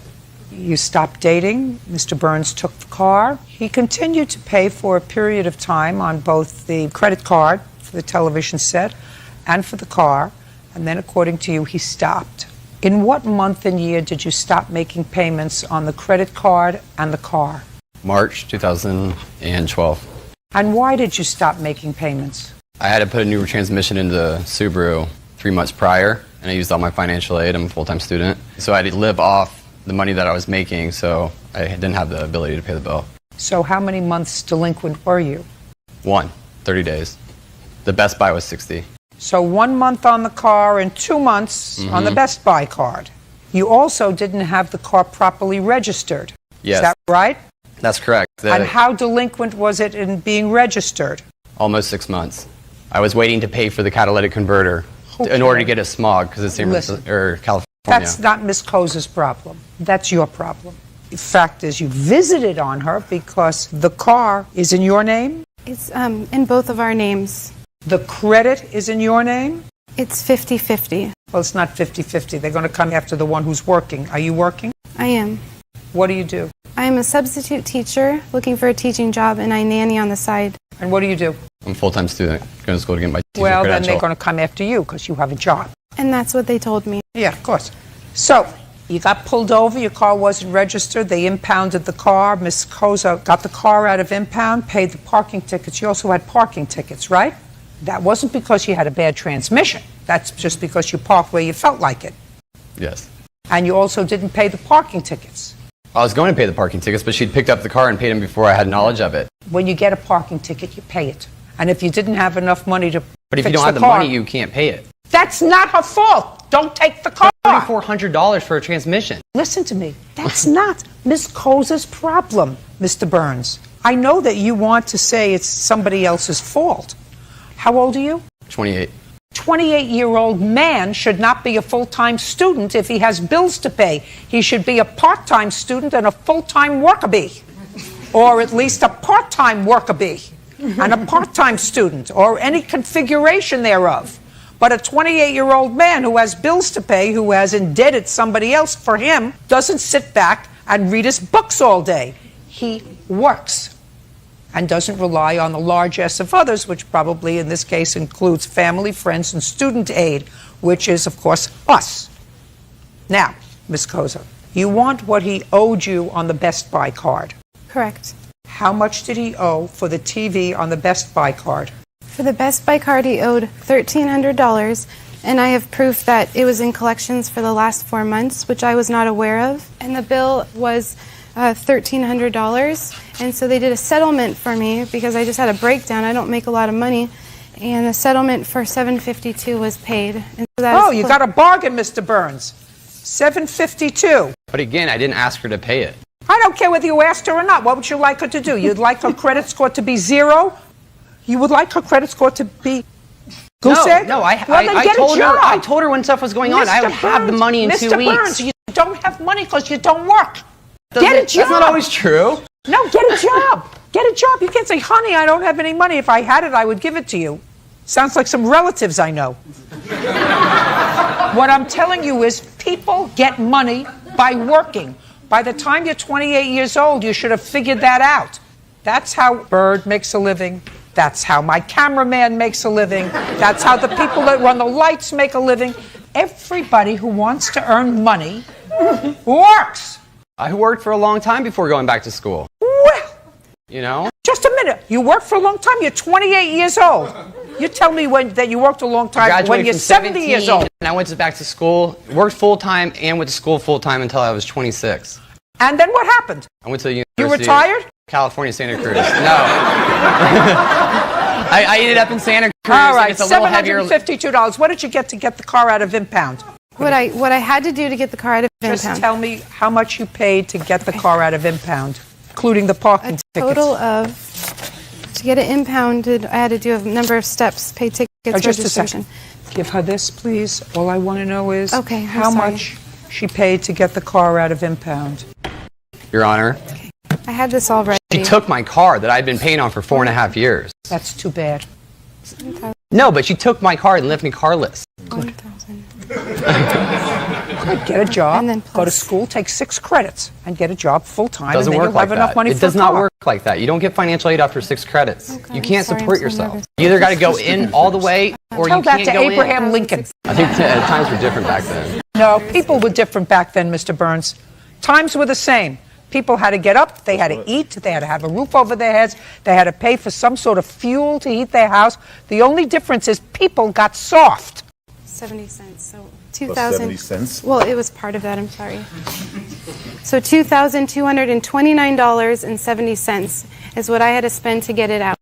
That's all I want to know. Okay. Your problem, however, with regard to part of your claim, Ms. Koza, is Okay. as follows. You want him to pay to have the car repaired so you can sell it. May I interject for one moment? That was the total cost in order to get permission to then drive an hour and a half away to get it out. When I was once there, I had to pay an impound fee and police fee, which together, so this would be addition, is $519. I don't understand. What's the $2,200 for? That is for parking citations. There turned out to be How 19. 19 of them. And 19. that was 19. How much was that? for 19 citations, it was $1,620. And the reason why I did decide to pay for all this stuff is because for 2 weeks I tried to get a hold of Matthew Burns and he would not return my You phone don't have calls. to tell me why. Okay. Actually, he's very busy being a full-time student. No, but when she without a car. when she picked up the car, she took the responsibilities of the car.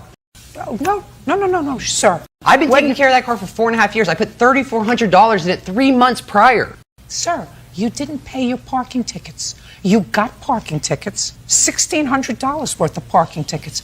You didn't pay them. You don't have to get a parking ticket. You just have to be irresponsible enough to park wherever you like and then take the tickets and throw them away. Now, if you didn't have any money, you would be more careful where you parked. You get one ticket and then you say, gee, this is a ticket. I'm going to pay this and I'm not going to get another one. But if you don't pay the tickets, then what difference does it make? What But that's difference does it neither make? here You nor can't there. register the She car. picked up the car. She takes responsibility of the car. Mr. Burns, she did not. That's what you're doing here, sir. She had to do what she had to do to A, protect her credit, and to B, since you were being totally irresponsible with her good name by not paying on her credit card, by not paying on the loan on the car, by getting $1,600 worth of tickets that you didn't pay, she had to do whatever she had to do to protect herself, which she did from your irresponsible behavior. Totally irresponsible. If you think that she's responsible for this money, she's not. You are. The only problem that she has is she wants you to pay. She says that the car needs a whole bunch of repairs before she can sell it. And that part of your claim, and that's the only part of your claim, Ms. Koza, that I'm going to dismiss without prejudice, because you can't do a presumptive strike. If you sell the car and there's a shortfall on what you get for the car and the loan, then you can sue him for the difference. If a bank repossesses the car and they have to paint it, put in a new whatever, they do whatever they have to do, they sell it, and if you still owe on the car, they come back to you. Your Honor, I do have a recording of Matthew Burns saying that he will make payment on the repairs. I don't care whether you have that recording or not. I'm just telling you what I'm doing. I'm not entertaining that. Judgment for the plaintiff in the amount of $3,500. That's all. It caused me a lot of stress and a lot of money that I didn't really have. I wasn't taking responsibility. I wasn't taking accountability for my actions. Back then, he was an honest, nice man who was a stand-up man. And the last year, he's, no offense to him, but has gone down the drain and careless and selfish. In some aspects of my life, yeah, but in others, I've grown. I just hope I can get done with this and move on with my life. Mr. Sylvester, you and the defendant worked together. Yes, Your Honor. Where did you work? We worked at Kazuki Ramen. It's a ramen house, a restaurant. How long had you been working there? We both worked there for about 5 months. I was there in the opening, so was he. So we opened the restaurant together, basically. Did you know each other before you opened the restaurant? No, Your Honor. And there came a time when you decided to room together. Was that a permanent arrangement for you or a temporary arrangement for you? Definitely temporary. It was kind of more of a personal favor. The apartment was far away from downtown, and at the time I wasn't driving, so he pretty much just asked me, could you please, because we went and saw the place together, the landlord liked me, they're like, could you please just move in for a couple of months until you find another arrangement, which I did allow, but I didn't want to be on the lease, and I wanted to pay less than him because I knew I wouldn't be there as frequently. Were you on the lease? No. Only you were on the lease? That's correct. Okay.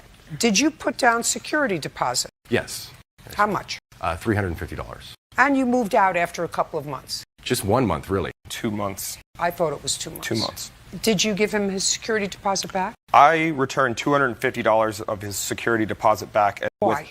I withheld $100 for outstanding bills from the months that he had lived I've there. never seen a dollar from Just a second. What bills? I have a garbage bill, a cable bill, and an electric bill.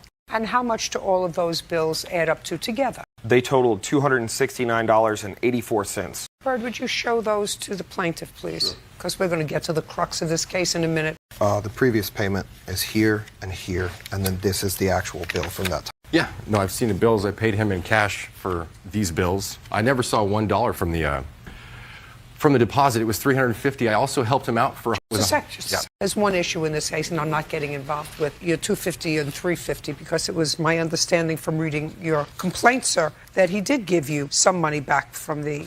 No, I never received $1 from the deposit or the rent that's owed. Basically, I moved out early September with the agreement that when his new roommate moved in, I would receive the money for that rent and also the deposit. Do you have proof that you returned any part of the deposit to him? No, everything was dealt with in cash. Okay. Now, you moved out on what date, sir?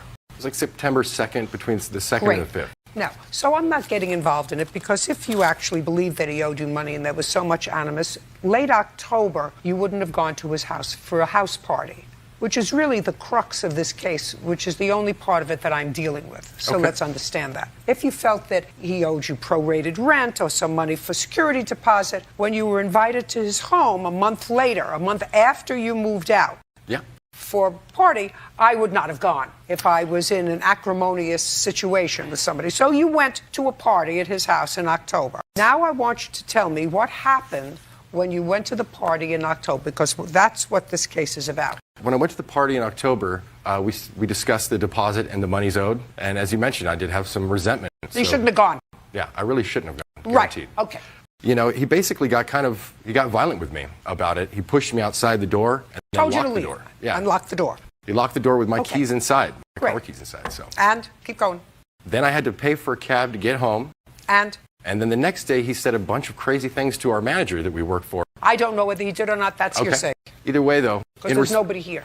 Either way, I sent him a text message saying, I'm going to take you to small claims on this matter then. I gave him the small claims paperwork. I'd like to see that text. I don't have the text with me, but I do have the small claims paperwork that I filed. To me, carefully. Yes. I want to see the text where you said to him, I'm going to small claims court. You say you have a text. Use your phone right there. Yeah, I do not have the text, unfortunately. This is a new phone. You know how many times I hear people, how did you get a new phone when you lost your job? What you're suing for here is lost wages. When did you get a new phone? It was a very affordable phone, Your Honors. I do have the small claims paperwork here. Listen, I'm going to do my drill when I'm satisfied that I'm going to throw you both out. Yes, Your Honor. Great. So you don't have the text. No. And you said if I don't get satisfaction, according to you, which you don't have because you bought a new phone, you said I'm going to take you to small claims court. And you filed a small claims case on what date? The small claims was filed on October 31st. On what date were you served with the small claims case? I was served that Monday, I believe. By whom? His mother. Where? She came behind the bar while I was at work. And at that time, you were both still working at the same restaurant? That is correct. Were you working the same shift? No. What shift were you working? I was working my afternoon shift, so I was working the 4:30 to close shift. And what shift were you working, sir? I did not work that day, the 31st. What shift did you usually work? I worked the same shifts as Josh. So then you were both working the same shift, except for the day you was allegedly served with a small claims case. Yeah. Just answer my questions. Yes, Your Honor. Okay. Now I would like to see the small claims case. Yes, Your Honor. Well, I see two small claims cases. Yes, I amended the order to include the lost wages after he filed a restraining order to keep me from work. Just a second. But you left things out when you filed an amended complaint. First claim you asked for, not that I'm getting involved in it, prorated rent, a loan, and your possessions, and your deposit. The second case you filed was deposit, rent, and lost wages. So I assume that you got your loan back and your possessions back. No, I didn't. I've not gotten my So you just made a mistake. Yeah, I just amended Just the a order. mistake. All right. Now, the whole thrust of this case, and the only part that I will hear, Yes, ma'am. so that's nonsense, is that at some point you filed a protective order against him. That is correct. On what date? I filed a protection order the day after I received the small claims court. Basically in response. Shh. Yeah. Don't speak. You filed it the day after. That is correct, Your Honor. Okay. And I would like to see the date that you filed it and the allegations that you make. Okay, I have the petition and I also have the temporary order if you'd like. Let's see the petition. Now I would like you, sir, to explain to me the reason that you filed this protective order a day after you were served with a small claims case. So the incident that occurred at my house, as it states in the petition, he was sexually harassing a house guest. Upon being asked to stop, he berated her using... Who cares? Okay. I kicked him out. Who cares? I kicked him out. I didn't feel the need to call the police because he was investigated. I wanted the matter to end there. He made it clear that he was not going to end the matter No, there. just a sec. Don't tell me what he made clear. He Yes, was ma'am. bothering somebody at your party. That person didn't file a protective order against him. You did. And I want you to tell me what he did that inspired you after you were served with a small claim case to file a protective order. He made it clear that... No, not clear. That is an assumption, sir, based upon facts, which you are going to tell me, and the facts had better be consistent with what you wrote in your answer, which you probably don't remember. In my petition But- order? No, in my case. Okay. In my case. So I want you to tell me specifically what Mr. Sylvester said or did to you that inspired you to file for a protective order the day after you were served with a small claims case. The day after I was served with a small claims case, it was in my belief that he was going to continue to harass me while I was at work, and therefore I filed the protection order. I want to tell you something. You abuse the system. I don't care what you believe. Your mother cares what you believe. Maybe your sister cares what you believe. Maybe your mother cares how you feel. Maybe your sister cares how you feel. The law doesn't give a rat's ass how you feel. The law believes in facts. And so far, I've asked you 3 times to give me something specific that Mr. Sylvester said or did to you that inspired you to file for a protective order against him, excluding him from your workplace, because that's what you asked for. Excluding him from your workplace. And I guarantee you, on Bird's life, that you did not tell the judge before whom you were requesting this protective order that you worked in the same place. I made it very clear. Oh, I don't believe that. I made it very clear I to don't the believe judge. that, because then you're telling me that the judge was a moron.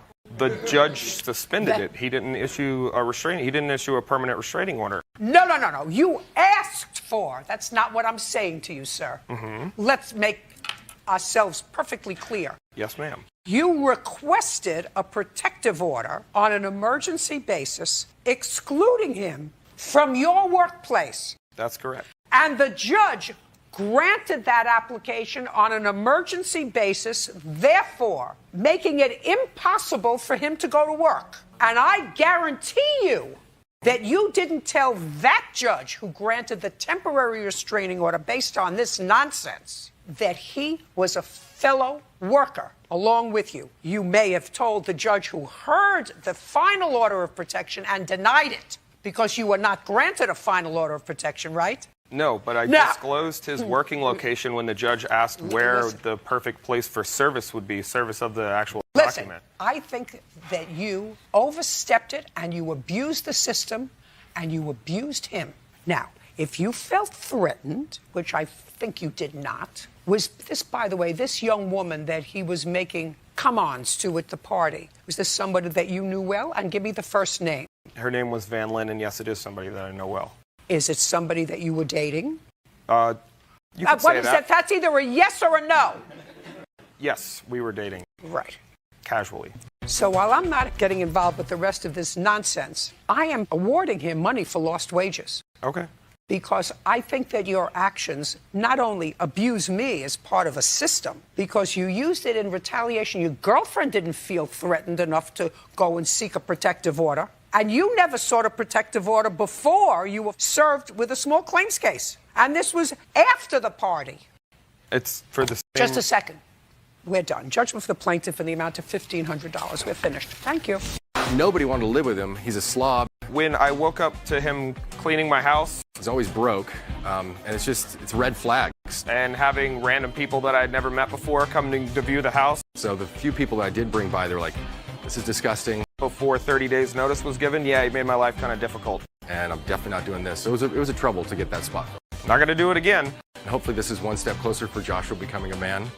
Mr. Hazelton, the defendant is your mother, and it is your claim that she had you falsely arrested a little over a year ago for both stealing her property and for assaulting your sister, who tried to intervene and prevent you from taking her television. That's what the case is about. You spent, according to you, 6 days in jail. You finally bailed yourself out, and you want to be compensated for that. That's That what is the case correct, is Your about. Honor. Prior to being arrested last year, when you were arrested on your mother's complaint, how many times had you been arrested before? A bunch. How many? More than a dozen? I could say yes. And were those, at least some of those arrests, drug-related? No. Were they alcohol-related? No. Were they physically related? Were they assault cases? Some. But what does that got to pertain to this case? Everything pertains to this case. Was some of them involving theft? No. Was some of them involving trespass? No. So they were all involving assault. More than a dozen cases. What I'm gathering now is information. So of the more than a dozen arrests you had, none involved drugs, none involved alcohol, none involved theft, none involved trespass, all involved assault. Is that a yes or a no? That's a no. What else did they involve other than assault? I'm just talking about this case, Your Honor. I'm talking about who the I'm party... going to talk about this case at hand. If you don't want to discuss this case, then we can just dismiss it. Great. Then I'm dismissing it. Thank you very much. All right, We're thank done. you. You have a good day. Mr. Hazelton, Officer Byrd tells me that you have had second thoughts about answering the court's questions, and you're asking me to reconsider the dismissal of this case. Is that correct? That is correct, Your Honor. Okay. So then let's get back to where I was questioning you before. According to your answers previously, you've been arrested at least a dozen times, none involving drugs. Is that correct? That is correct. None involving alcohol. That is correct. None involving burglary. That is correct. None involving theft. That is correct. All involving assault. That is correct. 3 times. So of the more than dozen times you've been arrested, it is as a result of either temper or a mental illness, if it wasn't drug or alcohol related. No, my anger gets the best of me. Well, that's an uncontrollable... It's an uncontrollable issue. For which you've been or not been in treatment. Not. Is it correct, Miss Hazelton, that your son never had either a drug or an alcohol problem?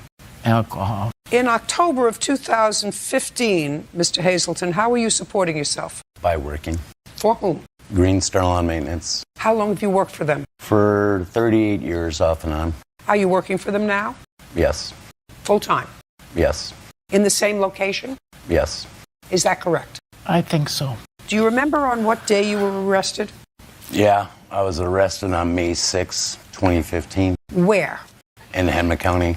Is that where you live? I lived, yes. What time were you arrested? About 12:20. In the morning? In the morning, yeah. And you were at home? I was at home, right? And you were arrested on the complaint of your mother and or your sister? Or just your mother? I was arrested on my mother and sister's complaint stating that I walked in an unlocked door, used the restroom. Upon leaving the restroom, stole the TV out of my mom's room, hit my sister 3 times in the face, and left with the TV. Okay, you're the sister? No. Where is the sister? She's passed away. Were you at home that day? No. So the sister that you allegedly assaulted is no longer here? No. Is that correct? That is correct. And I gather from your answer that you were not at home when this took place. No. Did you have a conversation with your daughter when you got home? She was holding an ice. Just a second. Did you have a conversation? Yes. At what time did you get home on, it would be the 5th Right. of May? What time did you get home? Between probably 9:30 and 9:45, I was playing bingo. And at that time, Miss Hazelton, who did you live with? My daughter lived with me. How old was she? Let's see. She was 52. Yeah, she was 50. She was 50 then? Yeah. So when you came home, it was 9:30, 9:45, and tell me first what you saw. I saw her holding an ice pack on her face, and I asked her what happened. And she said, Glenn came here to use the bathroom, so she let him in. And in the process of using the restroom, he came out with my 32-inch TV and she went to stop him, and he hit her in the face. That's what she told me. And I was only in the house maybe 5 minutes before the police were knocking on the doors. Had your daughter called the police? Yes. Okay, so she had called the police before you even got home. Oh, yes. Do you have the police report? No, I don't have that. Do you have the police Yes, I do. report? I'd like to see it, sir. Okay. Just the police report. It's right there.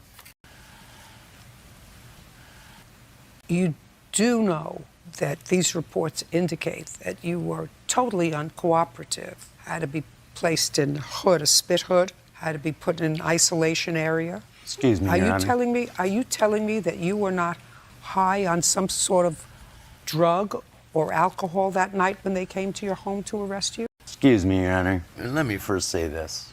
I asked you a question, Mr. Hazelton. We had no, an I was agreement. not high. We No, I had- was not high. No, I was not on no drugs, okay? Okay. My actions speak louder than words.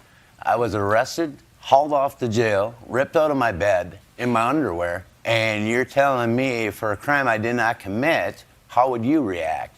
And the charges were dismissed, not by the judge, by the public defender, the state's attorney, because I didn't steal the TV that my mom said. And my mother sat there and said she's seen me in a while.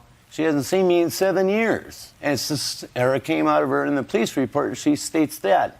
And my sister said 2 different signs. She said she came home in an ice pack, but there's no bruises or marks on her. I hit her 3 times. It's all a lie. And why don't they look in her question and call me and ask me, did I do this? They know where I live. You know? They're trying to give me 46 years for this TV. My life is a little more than 46 years, okay? Or acting out in jail or whatever. I didn't do it, and this is the reason I'm suing my mother. I'm out $2,500. I could have gone after her for penal stolen damages. Your case is dismissed, Mr. Hazelton. You have no case against your mother. We're finished here. Ms. Parrish, Ms. Williams is your sister. Yes. Older sister, younger sister? Older. How old are you? 21. And you? 23. You claim a loan to your sister. Yes. A loan that you gave her $400 in March of this year. Yes. You needed something for rent or her bills or whatever. It's really not urgently important because Ms. Williams acknowledges that you made a loan to her in the amount of $400 in March, correct? Right. So you needed money, you asked your sister, she helped you. Yes. You didn't pay her back in March, didn't pay her back in April. No. Right? And didn't pay her back in May. Your defense to this is that your sister vandalized your car. Yes. She vandalized your car with a rock. She got angry with you. You'll tell me about it. And you have a counterclaim. Your counterclaim is for the damage to your car. I'm sure you have pictures and an estimate, and that the damage far exceeds the amount of the loan. Right. Okay. We know that you are owed $400. Do you remember this incident that your sister is talking about in May? Yes. And that was towards the end of May of this year? Mm-hmm. You remember what date it took place? The 27th. Why don't you tell me what happened?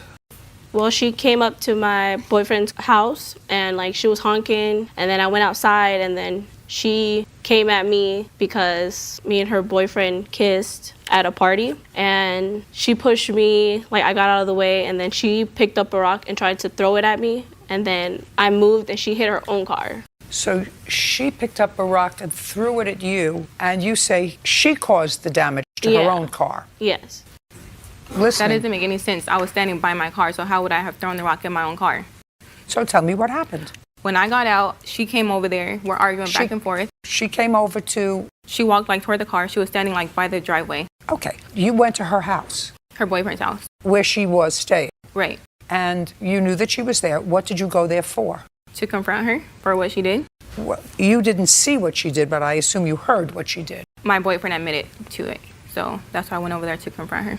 So you went over to your kid sister's house because you thought she was fooling around with your boyfriend, who confessed to you that he was fooling around with your sister. Right.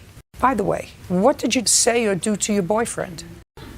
Well, that's a different story. We got into it before I went over there. But at the end of the day, that's my sister, so I would have took more from her. So that's why I went to go confront her. Well, that's true. So you expect nothing from your boyfriend so that you're not disappointed. I was more than disappointed with him, but I was more disappointed with her because that's my sister.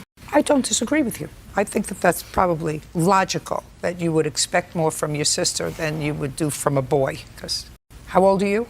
No morals. They think with a different organ than most people. But I can understand it. So you went over there to your sister's house where she was staying, and you drove there. What did you do? I started honking the horn, and then she came out. And So she came out of the house, and you are where? By my car. I walked around it, so I'm by the back door. And then what happened? We're going back and forth, yelling, calling each other names. She got mad because I told her that I would sleep with her boyfriend because of what she did. So that's when she threw the rock. And I ducked, not ducked, but moved out the way, and then it hit the car. Well, you really didn't mean that when you said that. No, I wouldn't. Because that would be really stupid. Yeah. Then you would be the fool, right? Right. Have you spoken to each other since? No. Okay. Can I see photographs of the car, please? What kind of rock caused this damage? Like a little boulder. It was like a large rock. Like there's like a little garden and there's rocks around it, and that's the one she grabbed. Do you have an estimate for fixing it? Yeah. $816. Minus $400 is $416. So you lost the loan, and she's getting her car fixed. Judgment on the counterclaim in the amount of $416. We're finished. Thank you. So now we're in September. In September, did he give you a check? So what happened was on August 30th, I was alerted by the bank that my husband withdrew $1,472, funds that were not supposed to be touched. Our lawyers said, do not touch that money. Was that in a joint account? Yes. Stand up. Did you withdraw $1,472 from a joint account? Yes, ma'am. For what? Because she was transferring money, utilizing that money for other things. And before it all disappeared, I said, I'm withdrawing half of what was mine, half of the money that was in there. Just a second. You had an agreement with your respective lawyers not to touch a pool of money. I think we're not going back here years of separation. So at the end of June, how much was in that account, Mr. Cole? The end of June? Yeah, when you left. Nothing. Nothing. Zero. Yeah, I don't think there was anything. Zero. Okay. And who put money in there in It was a July? tax refund. Tax refund. So a tax refund came in. Correct. In what month? August, I believe. Yeah, August. We were in So court. in August, tax refund went directly into the account. Yes. In what amount? Just under $6,000. So $6,000 went into the bank in August. Do you remember what date in August? No. Do you remember what date in August, Mrs. Cole? I think it was between August 8th and August 10th of 2016. And on what date did you draw out $1,472? Towards the end of the month. Now I want you to think very, very carefully, Mr. Cole. During that 2-week period, because you said you drew out this $1,472 because your wife was custody of your 3 children, was using that money for other things. I would like you to itemize the other things she was using the money for so that you felt entitled to take out $1,472. I don't know exactly what it was for. I mean, was she using it for... Just a second. Did you see money coming out for a spray tan or for breast augmentation? No. Then I'd like you to tell me what other things there were that you triggered in your mind an entitlement to remove funds from an account that a judge had said to you, don't touch. It was the attorneys that said don't touch. Fine, attorneys. Okay. Yours and hers. And she was taking money out of the account. And Just before a second. it disappeared. Well, so then you've changed your statement. Your first statement is she was taking out money out of the account for things that she shouldn't take money out of the account for. Okay? So now you're not saying that she shouldn't have taken money out of the account for frivolous things. It could have been for other things, but you don't know what they were. So I'd like you to tell me how much money she took out of the account. It was probably in the realm of hundreds of dollars. No. You went against an agreement with your attorney and you took out an odd number, $1,472. Now, she looks like she's got everything written down very, very carefully. You are standing there with your mother with nothing in front of you. Is it correct that in the month of July, you didn't send $1,400 for the support of your children, you sent $800 for the support of your children? No. How much did you send for the support of your children in the month of July? I don't have that paperwork in front of me. Well, where did you think you were coming today? To the we beach? were coming to. Just a second. Where did you think you were coming? You were coming to the beach? No, this is all leading up to what happened on the date that your former wife, and I'm not usually, if you ever watch this program, you understand, I'm an ecumenical abuser. If I think that she did the wrong thing by going to your mother's house because something was wrong with a check, I'll let her have it. But right now, I'm not getting a good vibe from your side. Because first, you tell me that you touched money that you weren't supposed to touch because she was using it for things she shouldn't have. That triggers in my mind, if I didn't ask the next question, going to get gels on her nails instead of supporting your 3 children who are 15, 13, and 11, okay? And you can't support 3 goldfish on $1,400 a month. Do you understand? Ms. Hill, you're the owner of a rental property that the defendant was renting from you since 2015. Correct. What kind of rental property is it? A single-family home. Do you own the home? I do. When did you purchase it? In 2012. Did you purchase it as a rental property? I did not. I lived in the residence before renting it to the defendant. Who did you live there with? My daughter. And why did you move out? I was relocated for work, so I moved to Florida. How much did you pay for the house? I bought the house from an auction for about $13,000. And did you put any money into it? I did. I put about $20,000 into the home. And you lived in it after you purchased it and after you renovated it with your daughter from 2012 to 2015 when you leased it to the defendant. That is correct. So it was renovated in 2012. That is correct. Is your claim that when the defendant moved out, she left extensive damage in the house? The defendant says there wasn't extensive damage. Whatever was there, it was normal wear and tear. So do you have photographs of the house from when you moved out? I do not. Tell me when the defendant moved out. June of 2017. And she notified you she didn't want to renew her lease? She notified the property manager at the time. How much was rent? Her rent was $800. Initially started in the first lease as $750. But in the last year was $800? That's correct. Where were you moving to? I was moving back home with my mother to help her out because she had just a few months previous to that and lost her husband, and I was. So you were moving back with your mother? Yeah. How many people lived in the house? Me, my 3 kids, and the other tenant. You had 2 tenants in the house? I had 2 adult tenants, yes. Did the other tenant remain? No, they moved into the property together and they moved out of the property together. Is this someone that you are a friend to? This is my cousin. When you moved out in June, you received, according to your complaint, a notification that you should come out to see the house. That's correct. When the defendant moved out of the property, I was notified by the Did you do a walkthrough with the property manager when you moved out? We did a walkthrough in May when it came out. What day in June did you move out? I moved out June 1st. I would like to see a copy of the walkthrough. They didn't give me no copy. Do you have a copy of the walkthrough? I do not. I just have photos of the walkthrough from the day she moved out. May I see them? Yes. Who's writing on the walls? My 8-year-old daughter. Well, that's ridiculous. Yes, it is. Who told her that that was an appropriate thing to do, to write on somebody else's walls? Each time she done it, she was put on punishment for it. This isn't a one-shot deal of her writing on the walls. She wrote on the walls often, at different times. Mm-hmm. Well, who was supervising her? Who was supervising her? That's my question. You have the answer. She might have been upstairs after she left the bathroom or whatever. Show this to the defendant, please, and tell me who did that to the blinds. Okay, these blinds, I see the pictures, and... Who did that to the blinds? My same 8-year-old. Who did this to the walls?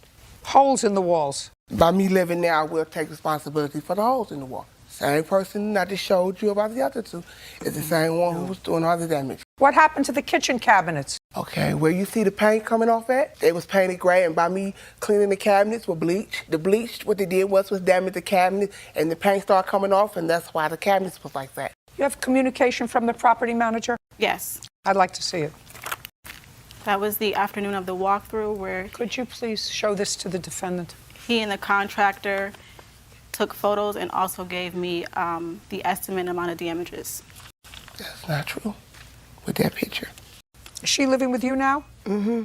Yes, yeah. How does she and her children treat your property? They treat it all right. Well, who taught her to treat other people's property like this? Nobody.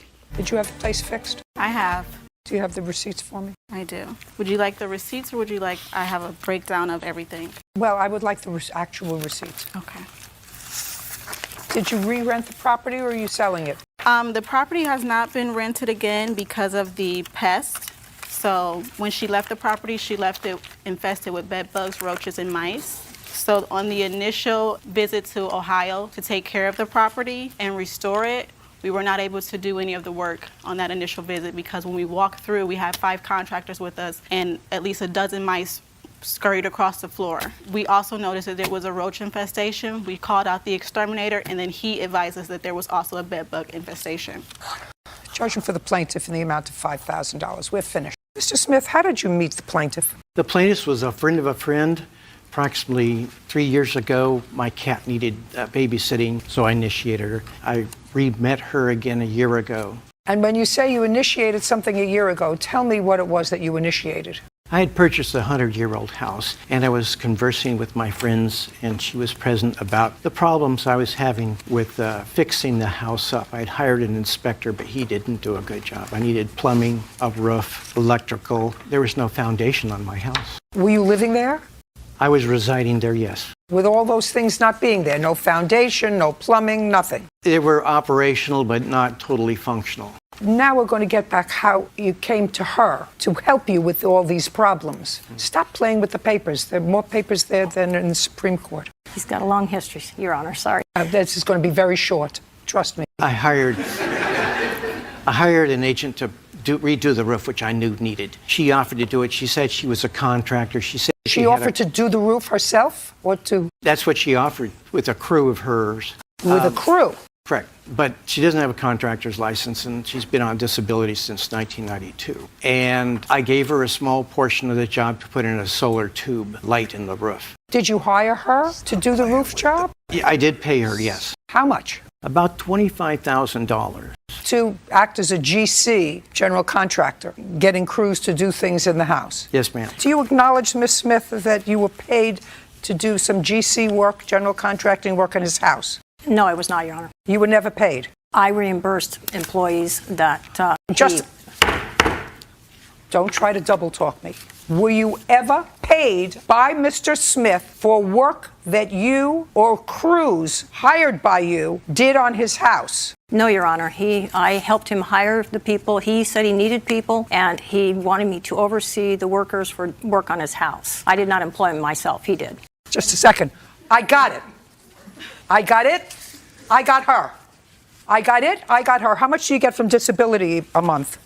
I don't get disability. You don't get any kind of disability. Be very careful. You don't get any kind of disability. I had disability. That's why I met Mr. Smith. Just a second. I asked you a question. What year did you start to collect disability? I was injured at one time in 1992. 1992. Mm-hmm. In what year, which is even more interesting, did you stop collecting disability? 2015. So, according to you, until shortly before you started to do work for him, you were collecting disability. I did not work. Now tell me why your disability benefits were cut off last year. That has nothing to do with this case. Oh, it has everything to do with this case. It has everything to do with your last answer. Because when I ask you, well, you paid money to GC, and you start dancing around because if you were paid $25,000 to GC a project, even though you paid other people, then you committed fraud on the federal government. They're going to come looking for you. It has everything to do with this case. You want to tell me why your disability was stopped, if it was? It had nothing to do with my case with him. Really? Your case is dismissed. You may be hustling for a long time, Ms. Smith, but you don't hustle me. You don't hustle me. You don't answer my questions, your case is dismissed. Now, according to you, you let her stay in the house while she was doing some GC work on the house. She of course said in her now dismissed claim that she was a renter and you illegally evicted her and therefore she wants $5,000. That's what her case was about, that I've just disposed of. Now we're going to get to your counterclaim. The counterclaim says that she proceeded to, after her keys were taken away, to engage in a course of conduct that was harassment. And at one point, she broke into your house and assaulted you. You want to tell me about it? I allowed her to stay in the room as a guest. She lived 40 miles away. I was trying to help her. She had lack of assets. And she disappeared for 3 weeks, and there was a foul order coming from the room. When was this? Give me the month.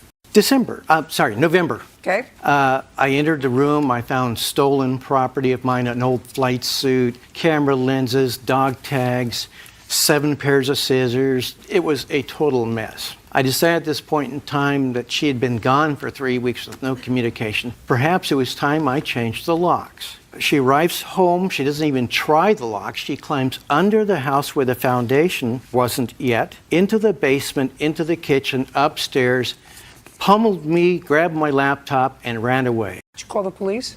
Yes, ma'am. You have a police report? Yes, ma'am. I'd like to take a look at it.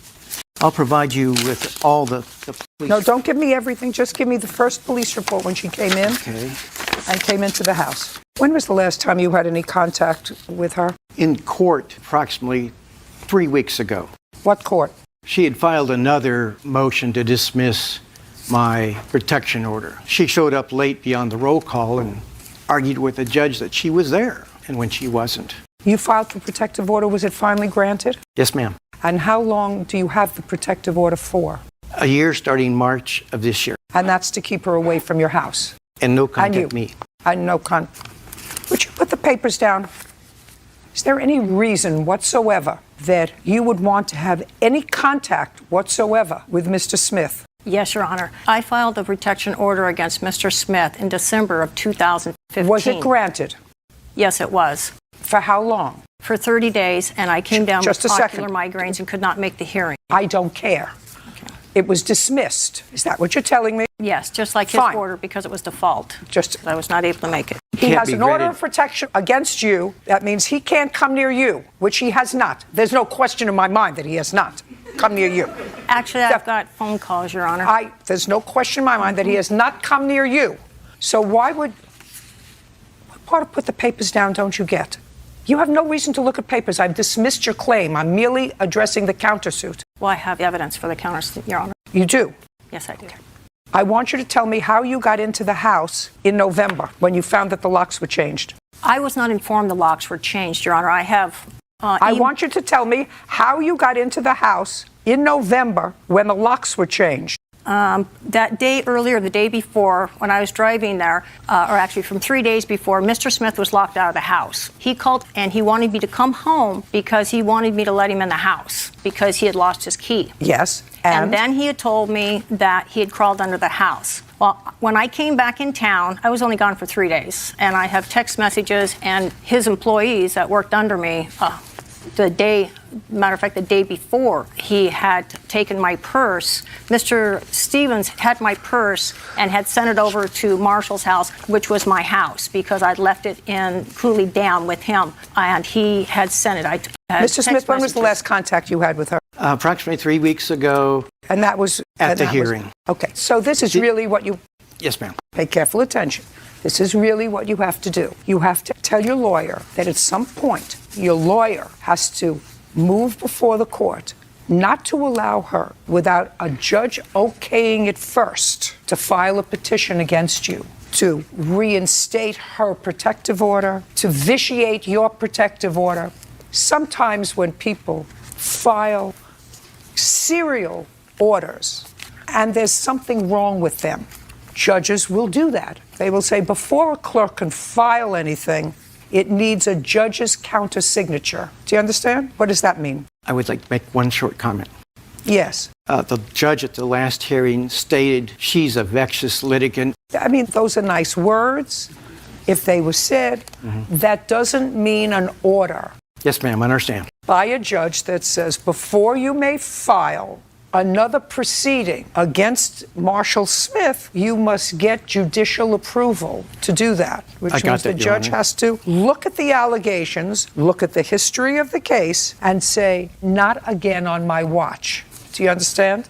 Your counterclaim is dismissed. You have an attorney. Your claim is for sure dismissed. We're done. You claim you overpaid him in rent, which he raised your rent from an initial $300. He raised it to $600. According to you, that was in violation of the law. And in addition, you say he put some of your things outside and they were damaged. That's your case. Mr. Augustus says that he owns a private home, and it was ultimately determined that he could charge whatever rent he wants to someone who's renting a room in his private home. That's correct. And that you lived there without paying rent from May until October. And in addition, you made some false allegations to the housing authority against him, and that was back in the beginning of the summer, and despite the fact that you reported him to the housing authority for maintaining unsavory living conditions, you elected to stay there until October without paying rent, so he has a counterclaim. All right, let's take care of the easy things first. You moved in on what date, Miss Kelly? August 2014. And you moved out on what date? October 3rd, 2016. What kind of work do you do? I'm a waitress. I do bottle serving in clubs or events, things like that. Okay. So you lived there for 2 years? Yeah. And I assume you had options as far as living places? No. I'm from New York, so I came out here and... Well, of course you have options. If things are unsafe, unsanitary, or too expensive, if I don't have you move. family... You move. That's what you do. People who don't like where they're living, they move. Now, when you moved in, your rent was $300. Yes. When did he raise it to $600? He raised it to $500 first. When? January 2015. And then $500 first, and you agreed to pay him the $500? Yes, because I had nowhere else to go. And then when did he raise it again? January 2016. He raised it another $100? Yes. Did you have your own room in his house? Yes. Any other boarders in his house? No.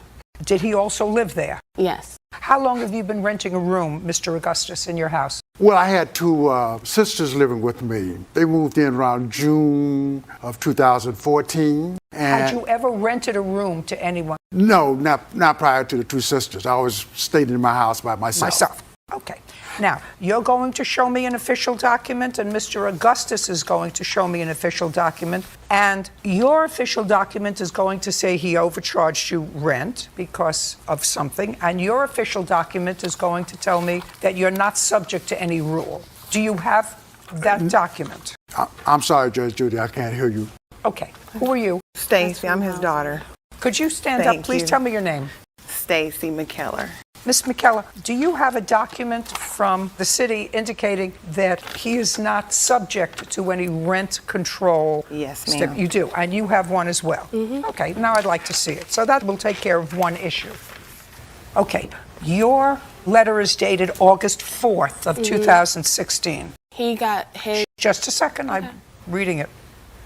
Okay, so this is from the Los Angeles Housing Authority, and it says, Mr. Augustus, we have reviewed a complaint, and it was for an illegal eviction and illegal rent increase.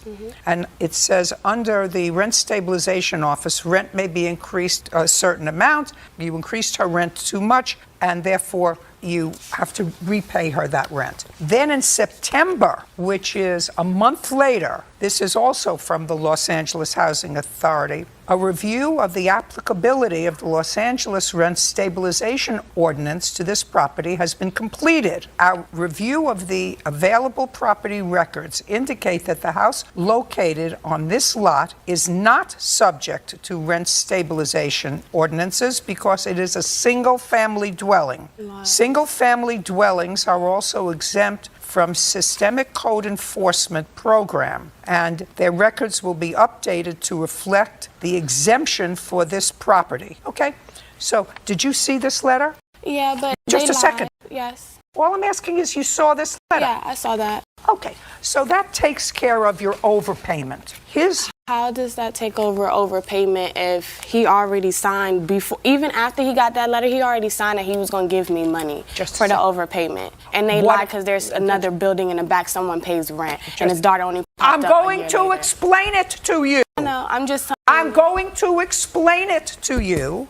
The explanation is somebody in August didn't do their homework and examine his property and pay attention, and didn't do their homework and looked and said, well, he can't raise rent from $300 to $600 because that's too much of an increase. So they sent you this letter. Based upon this letter, he agreed to pay you the overpayment that they said that he, stop shaking, that he said that they had to pay you.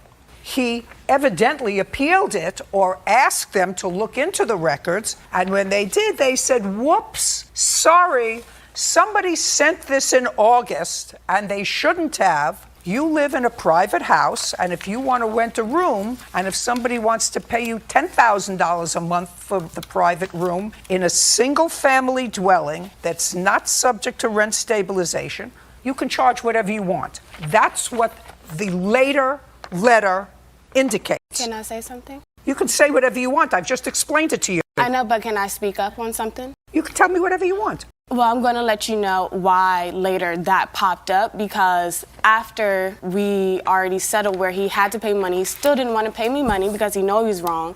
I have a letter from the health department stating how the house was not safety at all. There was 24 violations from housing, period, where he shouldn't have been living there in that type of living condition. Move!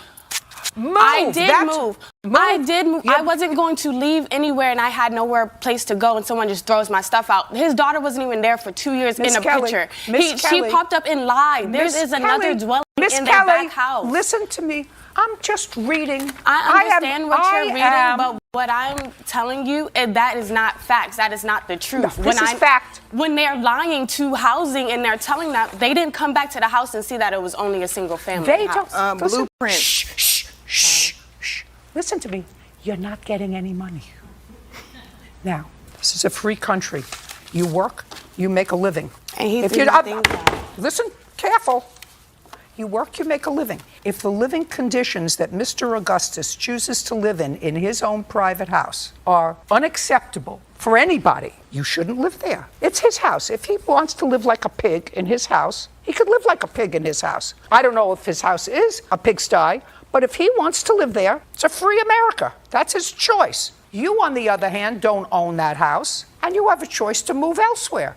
You're supposed to be paying $600 a month rent. So what you did, according to Mr. Augustus, is you stopped paying rent in May. No. But you still, just a second, well, we'll get to that. Okay. But you still lived there in May, June, July, August, and September for 5 months, despite the fact that it was so terrible, you still lived there. So my next question to you is, if the conditions were so terrible, and you lived there, because it's clear from both of your papers, May, June, July, August, September, and you moved out in October, did you pay rent for those months? No.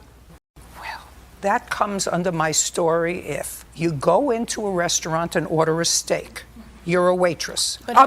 Pay attention. You go into a restaurant and order a steak. From you, you're the waitress. Mm-hmm. And you serve the steak, and the person that ordered the steak finishes the steak, and then you give them a bill. And they said, we're not paying for the steak, we didn't like it. And they walk out.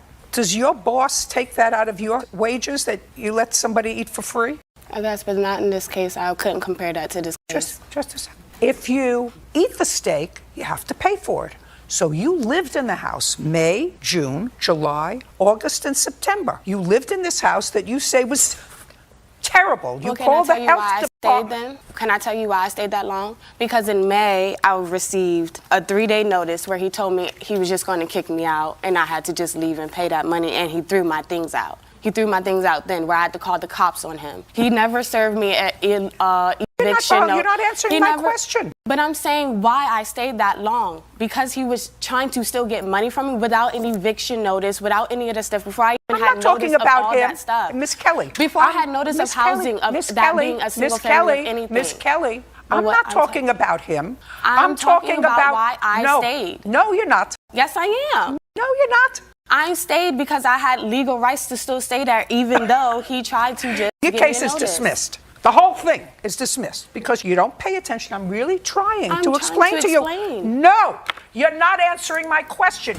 If you live in a disgusting place that you and I had nowhere to go, so I stayed. You mean this is the only house in Los Angeles? That's the only place where I had to stay where I could pay money. Now, your rent was $600 a month, and you lived there for 5 months. That's $3,000 that you didn't pay him.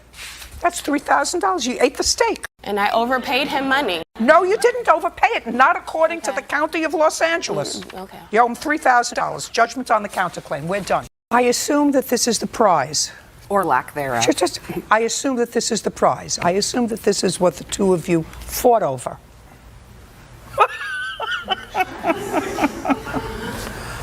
Now, you have children with him. That's correct. How many? 2. And you lived together ever? Yes. From when to when? From 2012 to just recently. What's it just recently? April of 2016. And And when did you start to see, what's your last name? Garcia. When did you start to see Mr. Garcia? The first week of May 2016. And on May 27th of 2016, while you were seeing Mr. Garcia, and you weren't seeing Mr. Garcia, you and Mr. Garcia went over to his mother's house for a visit? We were picking up some roller skates that he owned because we were going to go out skating that night. And you drove your car? Correct. His mother has a house with a driveway? There was, that's correct. There was a car parked in the driveway. Even if there wasn't a car. I'm trying to put this picture in my mind. So you drove your car and parked it where? On the street in front of his house, or his mother's house. Did you go inside? Did Mr. Garcia go inside? Yes, ma'am. And at some point, Miss Tennant showed up. Correct. Where were you and Mr. Garcia when Miss Tennant showed up? I was in the restroom. He was outside. So you don't know where he was when she showed up? No. So the next thing you know, when you come out of the restroom, Mr. Garcia is outside, and so is Miss Tennant. No. The next thing I know, when I come out of the restroom, he's coming into the house. Okay. Do you have a conversation with him? He tells me, my baby mama here, my baby mama here. Is that the way he said it to you? That's the way he said it to me. You remember that? Say yes or no. No, ma'am. Then I don't want to hear from you at all. You're back together again, right? Yes. Perfect. And? So when he says that, my thought is... Don't tell me, I don't care what you were thinking. He says, my baby mama here, my baby mama here. Let me put you outside in the backyard and deal with her. And then when I'm done, we can go.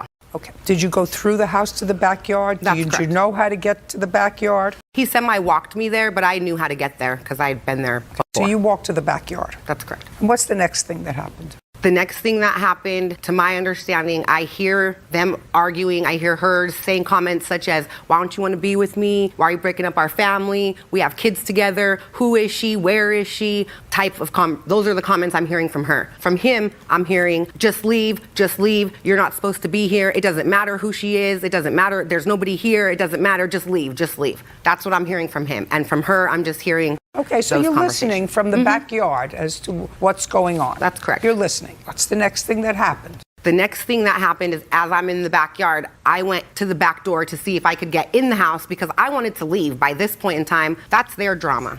So I couldn't get back into the house through the back door. So I went around to the fence to try to get out of the gate so I could go to my car and leave. I couldn't get out the gate either because there was something keeping the latch closed. But I can see through the fence them arguing. I can see my car pretty much right in front of me. They're arguing back and forth, still saying the same types of conversations. Gotcha. And then the next thing I know, I see her pulling pieces off my car. I had weather strips on all four doors. I see her just pulling pieces off the car. When I see that, between the pulling and her movements, there's a huge dent in the side of my door. I saw all of this. I told Ryan, open this gate and let me out of here. She's not about to be damaging my property. He was like, you show right, open the gate. And I went towards my car. I wasn't thinking about her. I was ready to leave. She's coming towards me, shouting all kinds of things that don't even matter at this point. And then the next thing I know, she's swinging on me. I don't know how many times she hit me before I swung back. Okay, let's stop there. I'd like to see what the car looked like. Okay. What the damage was to the car. So these first two pictures are the original, what the car looked like when I bought it. And then the other pictures are the dent from different angles. I want to see what the weather stripping was. Can I see that? You can see that only on the first picture. I believe I have an arrow pointed to the weather stripping. See. The plastic. Harder plastic. So there had to have been some force used to pull them off. Okay. The last two pictures, I believe, have a black stripe going down. That's my belt shut in the door to demonstrate that it's not flush against the door. Did your insurance cover part of this? My insurance covered none of it. I did not file a claim with the insurance. Okay. Now, Miss Tennant, did you drive there or walk there? Drove there. Was it prearranged that you go to his mother's house? Earlier that day it was. I don't believe you. Okay, I don't believe you. Okay. Okay. And when you went by the house, you saw a car in the front. Yes, I did. Had you ever seen that car before? No, ma'am. Now, you went there to see his mother or to see him? To see Ryan. So that you want me to believe this is what you want me to believe. You want me to believe that Mr. Prize Package made a date with you to see you at his mother's house, and he brought his girlfriend with him because he's either stupid. Is he stupid? No, he's not stupid. Is he vicious? No, he's made a mistake. Just a second. Now, that's not a mistake. That's either stupid or vicious.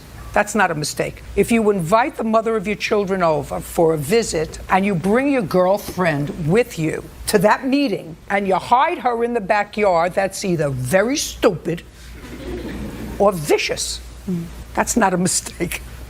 You know, a mistake is if you order your tuna fish sandwich on rye and you like it on whole wheat. That's a mistake.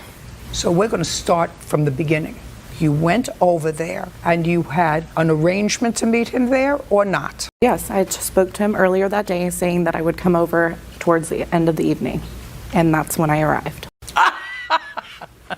And when I say end of the evening, it was before like midnight. It was like way before even 8 o'clock. Do you know, just from your body English, I know you're lying to me. It's so fascinating how after 40 years you could tell just from body English when somebody's lying. I've got proof in my phone that shows that we had plans to see each other that evening. Then he's either stupid or vicious. Okay, then that's him, not me. I just want you to know then he's either stupid or vicious. Okay. So now you go over there because, according to you, you have plans to meet somebody who you're back with now and who was the father of your children. He happens to bring his girlfriend with to the meeting. And when you realize that he's there with somebody, because at some point you realized that he was there with somebody. Now, at what point did you realize that he was there with somebody? When she came running. Just a second. Okay. At what point? You come in and you knock at the door, ring the bell. What do you do? No, he was outside, getting out of the car, going into the house. Getting out of the car. Had you forgotten cigarettes? Had you forgotten something in the car? I was already sitting in the car, Your Honor. You were what? I was already sitting in the car. Oh, she was just inside going to the bathroom. Is that right? Yes. When were you going to get your skates? They were already in the car. Okay, so now I got it.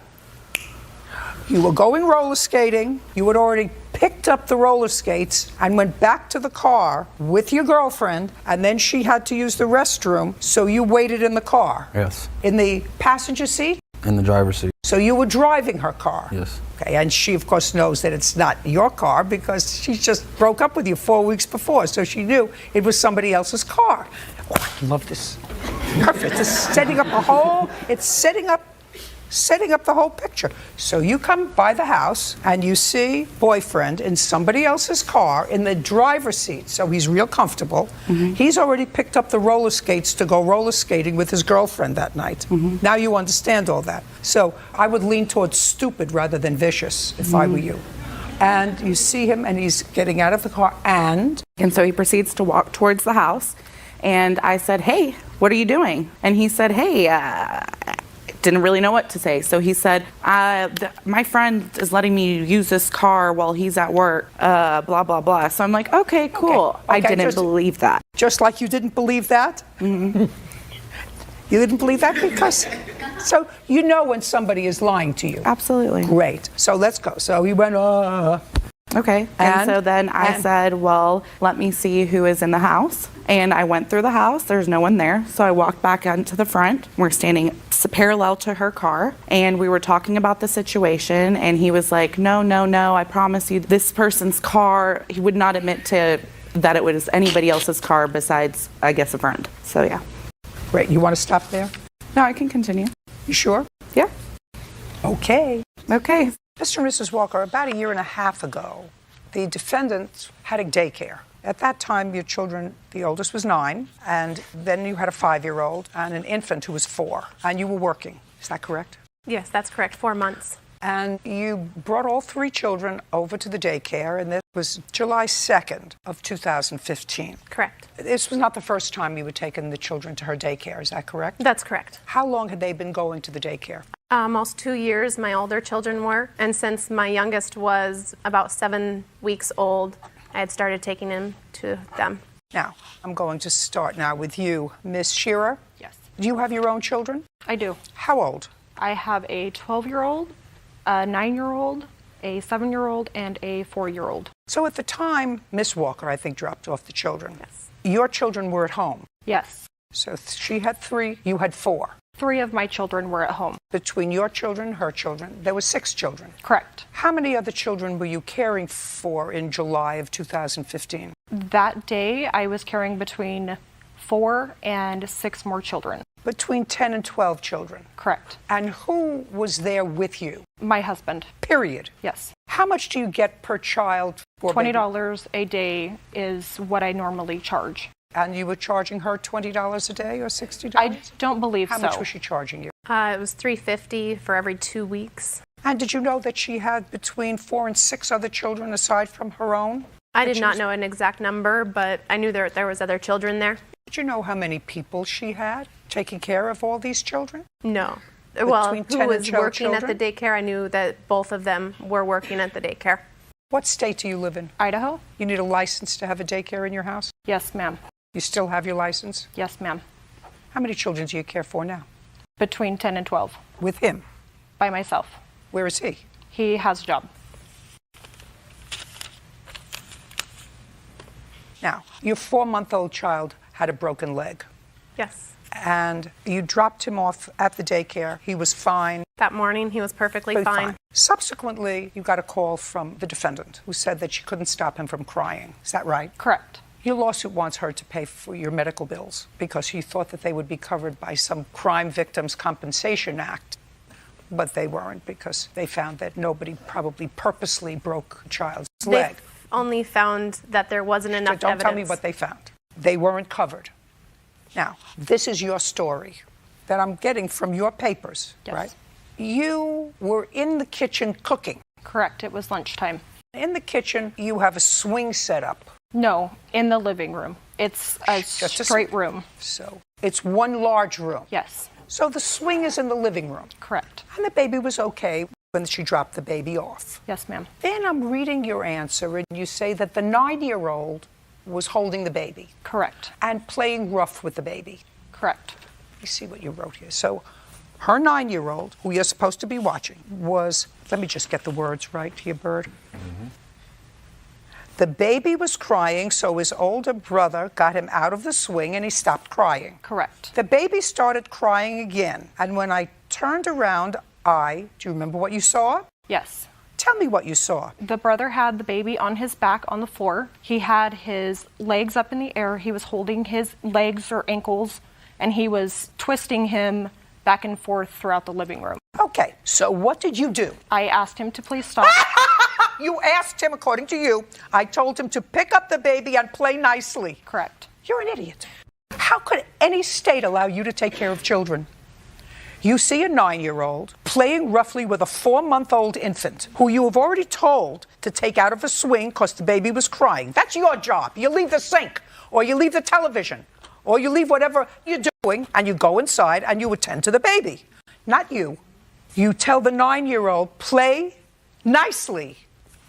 According to her, I just want you saw the baby being taken by the legs and ankles and swung. This was the motion that you made, and swung around the room.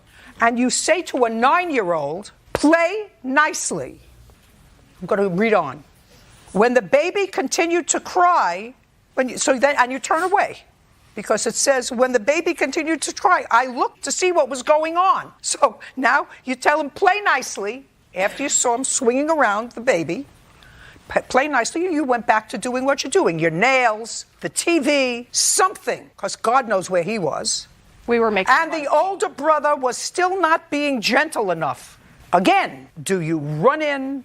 Does genius over here run in, take this 4-month-old defenseless infant away from a 9-year-old little boy? No, not the two of you. I told the older brother he wasn't playing with him correctly and to put him back in the swing.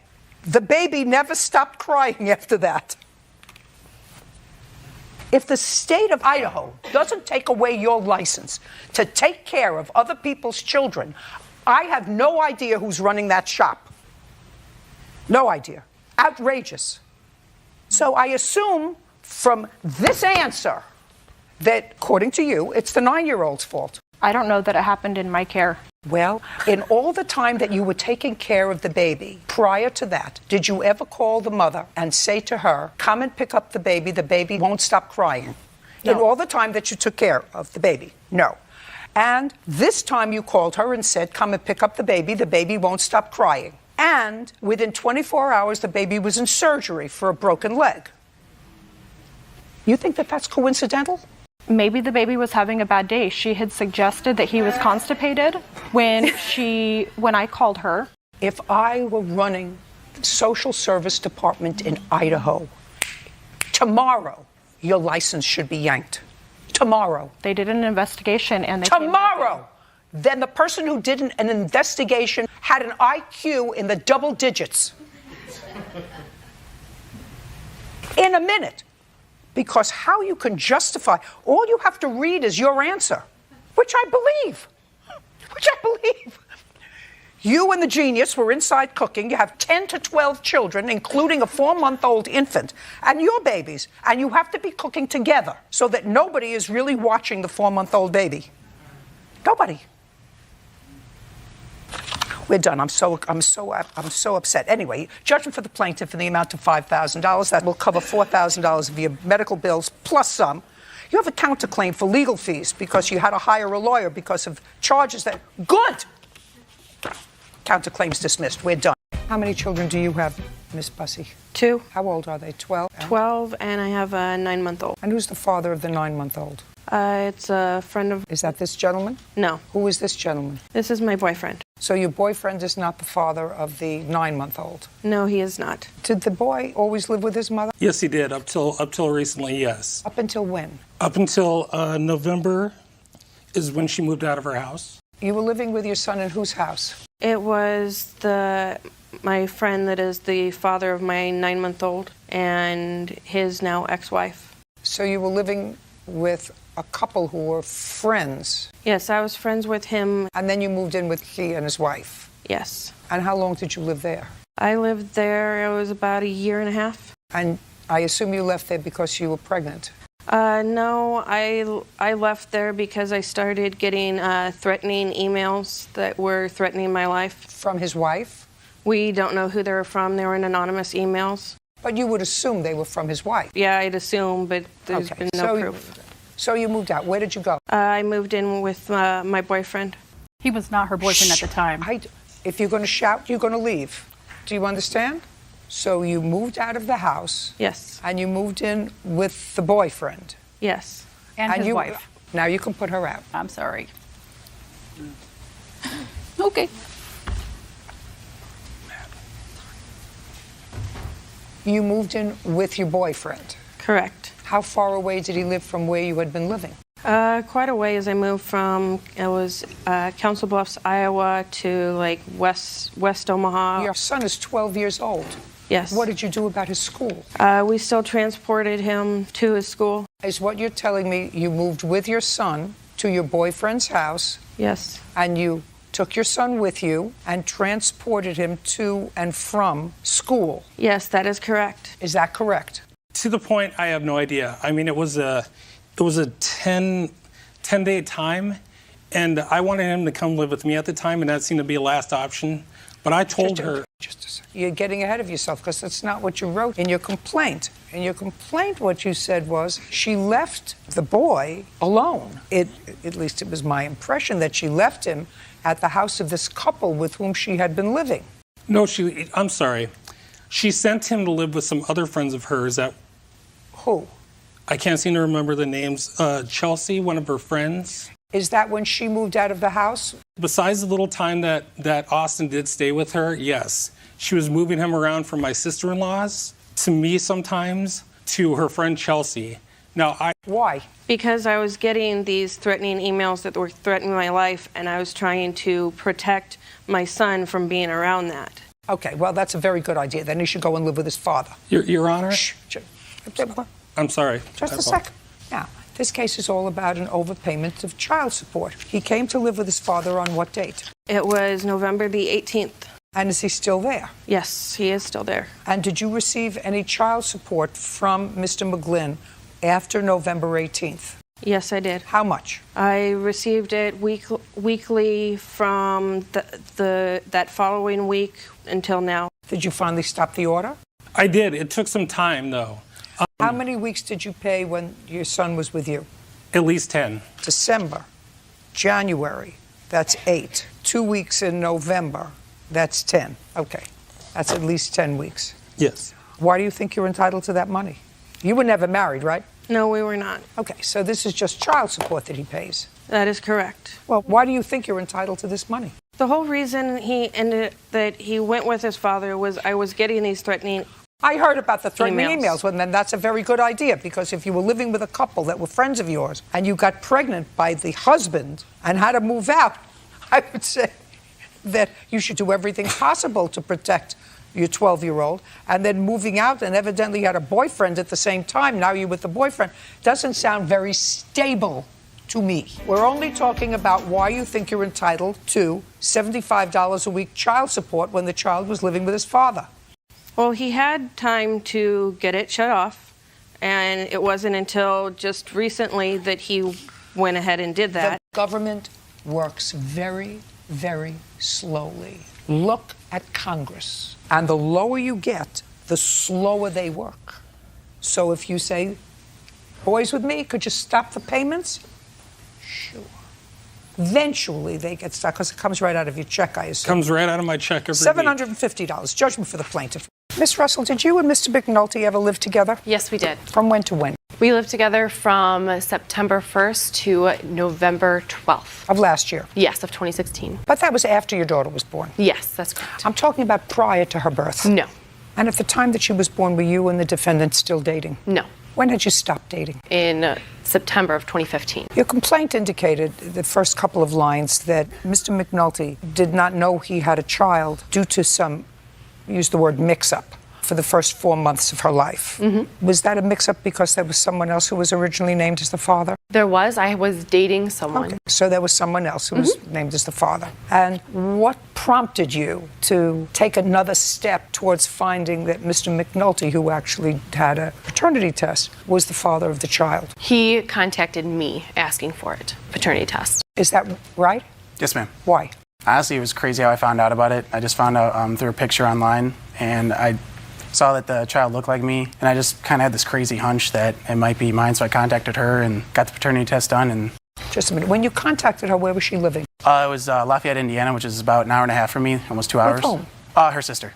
And in what month was that? I can't tell you exactly. I want to say it was around September. So you're talking about September of 2016? Yes, ma'am. Now, when you found out that this little girl was yours, according to what I read, you invited her to come to move into your house. Yes, ma'am. Why? I invited her to be closer to my daughter, and I told her that she could live with me until she got on her feet, found her own place. I wanted to be closer to my daughter, and I just wanted to be friends with her, co-parent. Do you have any other children? I do not. Do you have any other children? No. And I assume you didn't have your own place to live? Not at the time, no. When you moved into Mr. McNulty's house, you have a house? Yes, ma'am. How many bedrooms are in the house? 3. Your daughter had 1 bedroom? Correct. Did you have the other? Yes. And Mr. McNulty the third? Yes. So you were living there as 2 parents of a child. You were not a couple. Is that a fair statement? Yes. Okay. Now, an incident occurred in September wherein you claim that Mr. McNulty damaged your car, took your cell phone, and threw your property out. He threw some of my belongings out, not all of them, and it was in November. Would you like to explain to me, Miss Russell, why this man who actually tried, at least on the surface, tried to do everything in an appropriate fashion, contacted you to find out whether he had a child, bore the expense probably of a paternity test, found out that this was in fact his child, and you were, for all intents and purposes, homeless. You didn't have your own residence. He invited you to come to stay in his house, your own bedroom, because he wanted to, he uses the word co-parent, he wanted to be closer to his child. You want to tell me why he would do such dastardly things? You want to tell me what happened? I did pay for the entire paternity test. I also was living comfortably at my sister's. I had my own room. Well, then why would you go to his house? Because I thought I was doing the right thing and letting my daughter's father be in her life. She can be in his life many, many ways. He wanted us to be closer, and he gave us this dream of being a happy family, and little did I know until I moved in that he was not the person I thought he was. Okay, let's move on to November. Tell me what happened. So he came home. What date? It was November 12th, I believe. He came home inebriated with a girl for the 3rd time. And we had an agreement that he would not bring home women while we were living there for the safety of our child and for respect. When did you make this agreement? After we decided we weren't going to have a intimate relationship. Right. In what month was that? That was September. Okay, so shortly after you came in. Yes. Okay. Tell me about the conversation. Conversation after he got home that night? No, the conversation where he said that he would not bring women home to his home, even though you weren't his girlfriend, you weren't involved in a relationship. Tell me about that conversation. Our conversation was out of respect for each other and for our daughter, unless we were serious about people, and until I moved out with our daughter, that he would not bring girls home. Is that correct? No, ma'am, it's not. Well, you hesitated for a moment. You want to tell me why? Yes, because she wasn't actually a girl I was seeing. It was more of like a friend that I've known for a long time, and she took it as a girlfriend. And Okay, now when you came home on November 12th, do you remember that day? Yes, I do, because I don't remember if it was November 12th. I remember it was Veterans Day, because I was in the military with a couple of buddies of mine, and usually my buddies will take me out on Veterans Day. Okay. So that's Did you why. come home drunk? I wouldn't say drunk. I was a little. I was inebriated. I'll admit that. Yeah. Do you remember what time you came home? It was about 2:30. In the morning? In the morning, yes. And there was a woman with you? Yes, ma'am. Okay, so let's hear what happened. That was the instance of one of 3 women throughout Where? the process of living together he'd brought home. Okay, it's his house. He Right. came home with a woman, and I told her to leave, and she didn't know that there was a baby and another woman there. So she agreed to leave. She didn't know there was a baby and another woman there? Yes. You mean you, the other woman? Yes, me Okay. and my child. She had no idea we were there, and she gladfully left. Okay. He, in a rage, headbutted me twice, threw me against a wall. I got away from him by pushing all I could away from the wall. And running to get my cell phone to call the police, which I did. The operator told me to go into the... Don't tell me what the operator told you. I went into my daughter's bedroom. There are no locks on any of the doors in the house, not even the bathroom. So I tried holding her door shut until the police arrived. And I was instructed to get out of the house. Tell me what you were instructed to do. Okay. Just tell me what you did, what he said to you, what you said to him. So I was able to get out of the house with our daughter, and the police came. They took our statements, and they instructed him Don't not. tell me what they said unless you have a police report. I do have. I'd like 2. to take a look at it. Well, it appears that from the police reports, at least, after speaking to you, that you did not report to the police that he head-butted you twice. What the police officer noted after conversation with you, that you told the female to leave. She stated that Corey became angry, pushed her, and put his forehead against hers. That's what the officer That was said. incorrect. That's what the officer said.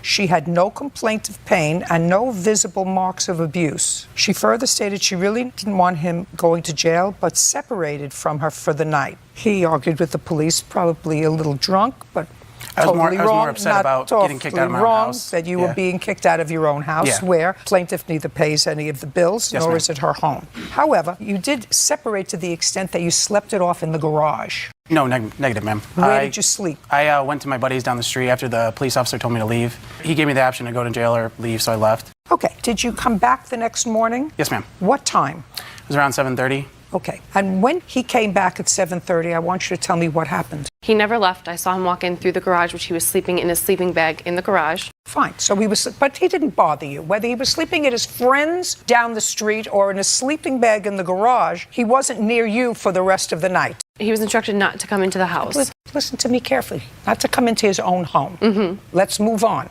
You have 3 complaints. Your complaint is that he took your phone. Yes. That he damaged your car, and that he has your stuff. I've read the police reports. So let me tell you what the police say you told them. The second police report indicates that you went to the police because he was still there.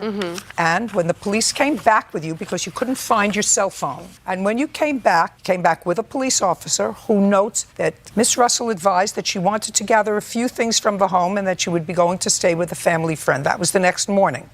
Officer Vasquez went back to Miss Russell's residence and observed Corey had placed all of her belongings in bags outside of the residence. Miss Russell gathered what she could fit in her vehicle and advised she would need to come back later for the rest of the items. Miss Russell further advised that she noticed a dent in her 2007 Jeep Patriot and believed Corey may have done it, but wasn't for sure. I was certain. Just a second. That's what it says. Noticed a dent. She believed he might have done it, wasn't for sure. Miss Russell was able to leave the scene without incident. I want you to tell me, what proof do you have for the 3 things we're talking about? What proof do you have that he took your phone? So when I went to sleep the morning of the incident, when he was supposed to leave the house, all 3 of the bedroom doors in the hallway were open. When I woke up, one was closed, and my phone that was sitting on my nightstand on my charger was gone. Where's her phone? I don't know, ma'am. The police escorted me out of the premises. Next. I do have proof that I did have to purchase a new phone. I don't care. Next. The police escorted him out. The next thing that happened was 7 o'clock in the morning. You saw him walking in from the garage. Okay. Dent on the Jeep. He admitted to me that he did it. Okay. When was that? The morning of around 7:30, before when I was on my way out to go to the police station to make the report. I looked at my vehicle and I angrily said, "You dented my Jeep," and he said, "Oh well." I did not say that, ma'am, no. Next. Next, the officer who made the note that all of my things were on the porch, they were not all of my things. I did not go into the house and collect my things. Him and his stepfather put my clothes in bags and some of my small belongings. I even have a picture Just a second. Do you want to tell me what you claim he still has that belongs to you? I have a list. Tell me. So I have my dineware set, my wine glasses, all of my kitchen utensils, all of my cookware, all of my baking pans, crock pot, oven mitts. Just a second. When did you move in with all that stuff? When he came to get me at my sister's, his grandmother paid for a moving truck, and my sister helped us move all of my belongings from her apartment into the moving truck, which we brought to his house, which has all of these items. Okay. Can I see that bird? And I also have a second. picture if you want. Do you have her TV? I do not, ma'am. I have enough TVs in my house to Just a second. need another. Did she move in with a TV? She did. Where is it? I put everything of hers on the front porch, and she left it there for a couple days, so. So you don't know where it is? I left it out there, and I told her it's her problem to get it. I didn't put it on the garbage. Well, or but you nothing. know a TV was not noted by the police. Yes, ma'am. Do you understand that? Mm-hmm. Okay. Do you have anything in your home now I do not. that belongs to her? Okay. Now I'm going to see the bill for the 47-inch TV. I'd like to see the paid bill for it.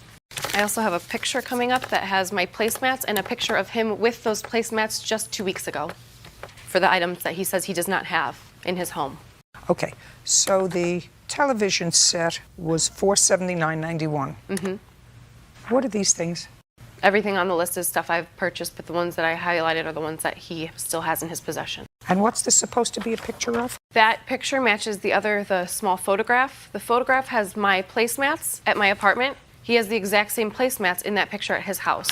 It's proof that he does still have my items that he is claiming he does not have. I don't care. Judgment for the plaintiff in the amount of $994. We're done. Your Honor, I We're still have done. evidence. We're done. What about my vehicle? He's not paying for your vehicle because I have a police report where you say I have a dent in my car. I think Corey did it, but I didn't have no. say that to the police officer. Well, that's though. what the police officer says. We're done. Ms. McClendon, I'm going to start with you. You and Miss Morgan worked together. Is that how you met? Yes, ma'am. And you needed a place to stay? Yes, ma'am. Why did you need a place to stay? I was currently staying in a hotel, and I couldn't afford to keep staying there. How much were you paying at the hotel? $1,300 a month. And how much were you earning? I get anywhere from I'm a server, so it really depends. Got it. And Miss Morgan worked at the same place. She offered you to come to stay with her, and you would split the rent. There were just the two of you there? No, ma'am. In the beginning, she offered to help. Listen, she doesn't know you other than both being the server at a restaurant, right? So why would she? I mean, you're not her sister, you're not her cousin, you're not her niece, you're not anybody to her other than somebody who she knew from work, who was paying $1,300 a month in a hotel, who couldn't afford it. Yes, ma'am. And she had an apartment. She lived alone? She didn't have anywhere at that moment. No. Was she living alone? So she was living alone. And how many bedrooms are in her apartment? 2. 2. Easy. Come and move in with me. We'll split the rent. How much was the rent? $650. In total? Yes, every month. So $650 cut in half, right? Yes, ma'am. So your share of the rent would have been $325. Yes, ma'am. As opposed to $1,300. That sounds like a pretty good deal to me. When did you move in? About the middle of September 2016. September 16th to be exact. And when did you move out? December the 20th, 2016. The 21st. Don't shout out again, otherwise I'm going to just dismiss your case. September to October, October to November, November to December. 3 months. How many times did you pay her rent?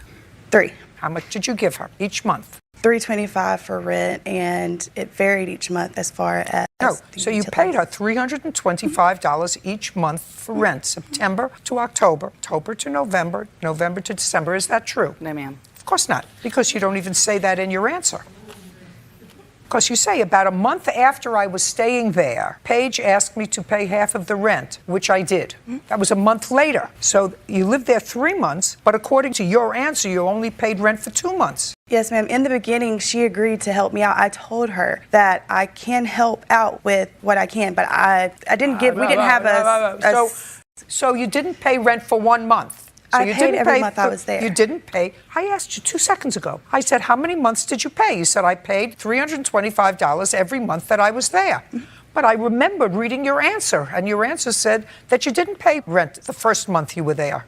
Do you understand? Yes, ma'am. Great. Okay. Didn't work out. It didn't work out because of some internet bill. You had your boyfriend who was staying over. Is this your boyfriend? Yes, ma'am. So he was staying over, and he was using your computer and whatever. She was also supposed to contribute, according to you, to the cable bill. She didn't contribute to the cable bill. She said, I don't use a computer. So what you did was you took her off the account. Then you had a fight. You had a big fight. So far, am I right? Yes, ma'am. Okay. And the big fight took place on December 20th or December 21st? The 21st. According to you, she damaged property. What did she damage? The room that she had was completely furnished, and after she moved out, I went in there and she had ripped apart the bed. I'm not exactly sure what she did, but the frame, the footboard, everything was actually in the closet. Yes, ma'am. Tell me about the fight, Miss McClendon. On the 20th, we had already had previous arguments. That was not the first big fight. We had one before where I came to her and asked her if Drew's going to be living there, I feel like he should pay a third of the rent. And I don't have a TV. I don't watch TV. I don't feel like I should have to pay half of a cable bill. And she said, but you use the Wi-Fi. And I agreed. Yes, I do. And I will pay half of the Wi-Fi bill. I went online. I looked up how much their highest cable service was, which was $39.99. And I told her that I would pay half of that. But she told me that because it's a bundled deal, I still have to pay half of the So that was what bill. the fight was about? That's what started it, yes. Okay, and then it escalated from there. Does your boyfriend still come over to visit? Yes, ma'am. Okay. What's your permanent address? I'm sorry, ma'am? Your permanent address? It's in Douglasville, Georgia. One road over from her. It's 29. No, that's my address. Oh, that's her address. I'm sorry. I'm sorry. Very good. I'm sorry. Yes, it's. Can I? It's 30. It's 3865. Your face just got really red, sir. Yes, Do you yes, sir. understand? Yes, ma'am. I'm very nervous. Yeah. Yes, ma'am. We watch your show. Jump. We do.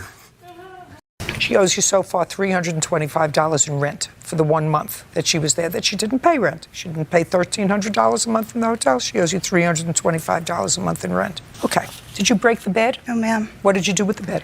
As she said, the room was completely furnished. I didn't have anything. And upon me moving in, she said, I have a bed in there. It's really old. It's my son's bed, but you could use it. It was really shaky. Even if you leaned on it, there's a board in the front that would fall off. So all I did is take it apart and put it aside. I put my mattresses on the floor so that I could just sleep on the floor. And is that what you did? Yes, ma'am. Okay. I believe you. Yes, ma'am. Next. I'm sorry. What else? She's not paying for the cable. She's not paying for the bed. She's paying you so far $325 Yes, ma'am. for the month's rent that she didn't pay. What else? Well, when she moved in, before she moved in, and I have proof on text messages, that I told her that it was going to be half of the rent and half of the bills. I don't care. Okay. I don't care. She's going to pay you $325 for rent. Are we done with that part? Yes, ma'am. Wait, she's not paying for the cable. He pays for the cable. He pays for the cable. I believe her story about the bed. Now, what property do you say she took without permission? All the linens, all the towels, everything that she used while she was in the house were mine. And then when she left, she took all the sheets, the blankets, and I'm missing quite a few towels, so I can only assume that they were in her room. Did you take these sheets and towels when you left? No, ma'am. My bed was stripped when I came in. She even took my sheet that was on the bed and a pillow. Okay, now I'm going to your counterclaim. Counterclaim is for the destruction of clothes and personal belongings and harassment. Go. The first time that I left on the day that it happened. You mean on the 21st of December? Yes, ma'am. When I left, that morning, I woke up. I had my best friend's son there with me, my godson. I woke up, I put him in the shower. I went back to my room. When I came out the room, immediately she came out, because our rooms were right next to each other. She came out and she started, Mr. Dan will be here at 10 o'clock. Do you have the rent? I didn't say nothing to her because we'd already fought the night before. So I didn't say nothing to her. As I'm going into the bathroom. Just a second. So she came out to you on December 21st that morning. And she said to you, Mr. Dan is going to be here for the rent, which would have been the rent from December to January. Yes, ma'am. Okay. And you said? I didn't say anything because we were already arguing. I didn't want it to escalate. So you said nothing. I walked through the door because I was ignoring her. As I'm closing the door, I'm facing the wall. She literally football tackles through the door and it hit me in the back of the head. I did then turn around and I grabbed her by the face, pushed her backwards. I seen her glasses go up and then I stopped because I remembered that Kanan was in the shower and I told her to get out. I never said anything else to her. After that, she did leave. She left out, and I called her, my best friend, Nikki, immediately and asked her to come get me. I don't want to go to jail. I just want to get out of here. So I finished my shower. I grabbed, everything that I could grab. When I returned, the lock to the door had been completely changed. I could not get in. When did you return? That night, to get the rest of my stuff. I called the cops out to come out and escort me into the house. When I got in there, like I said, the bed had been stripped. All of my clothes had been spread out all over the floor. There were no towels in my stuff. Just a second. Your clothes were spread out and? All over the floor, and there was wet cereal dumped all over my clothes. Do you have pictures? No, ma'am, I did not take pictures. You have a phone? Yes, ma'am. Does your phone have a camera? Yes, ma'am. So why didn't you take a picture of what it looked like? I didn't take pictures because I honestly thought that after I left, I didn't have to deal with it anymore. I just wanted to be done. Fine. Judging for the plaintiff, the amount of $325. We're finished. Thank you. Ms. Mack, it is your claim that the Herrera's dog bit your 8-year-old son. Yes, ma'am. On what date did this happen? February 19th this year. How long have the two of you been neighbors? I've lived there almost 2 years. This July will be 2 years. You? We've lived there for almost 7 years. You have 2 dogs? I have 4 dogs. 4 dogs. What kind of dogs do you have? I have a mutt, and then I have a Chowini and 2 Chihuahuas. A what? A mutt. She's a mixture of all sorts of. And then a Chowini. It's a Chihuahua and a wiener dog. Oh my goodness. That's some combo. I don't think I've ever seen that. And 2 Chihuahuas. So you have small dogs? Yes. Okay. Do you have any animals? No, ma'am. This is your son? Yes, ma'am. Does he want a dog? He does. How many times has he asked you for a dog? More than I can count. Right. So he likes them. He likes to play with them. Yes. And I assume he plays with the Herrera's dogs. With their dogs, I don't believe so. Their dogs are rarely out on a leash. I've never really seen them. Okay. Are you immediate next door neighbors? Yes, ma'am. Is there a fence between the 2 properties? No. On the 19th, what time did this happen? It was approximately 5 p.m. And you didn't witness it? Correct. Who did? Skylar did. Our son, Skylar. You were outside. And you were there. You got bit. Yes. Right? Ma'am. You want to come up here and tell me about it? Tell me your first name. Malik. Malik, do you remember the incident with the Herrera's dogs? You don't? No. With the little Chihuahua? No. Don't remember? No. Okay, good. You can go and sit down. Want to come sit up here? Tell me your first name. Skylar. You were out with the dogs? Yes. How many of the dogs did you have out? 2. Which 2? The mutt and the Chowini. That the Chihuahua? No, Yes. don't look at them. Look at me. Do you understand? I'm not frightening, am I? A little bit? A little bit? No. No, good. All right. All you have to do is tell me the truth, and then we don't have a problem. Okay. Got it? 13. You know that. Yeah. Yeah. You know what happens when you lie to your parents? Yes. Right. You know how you don't want to lie to your parents? You don't want to lie to me worse.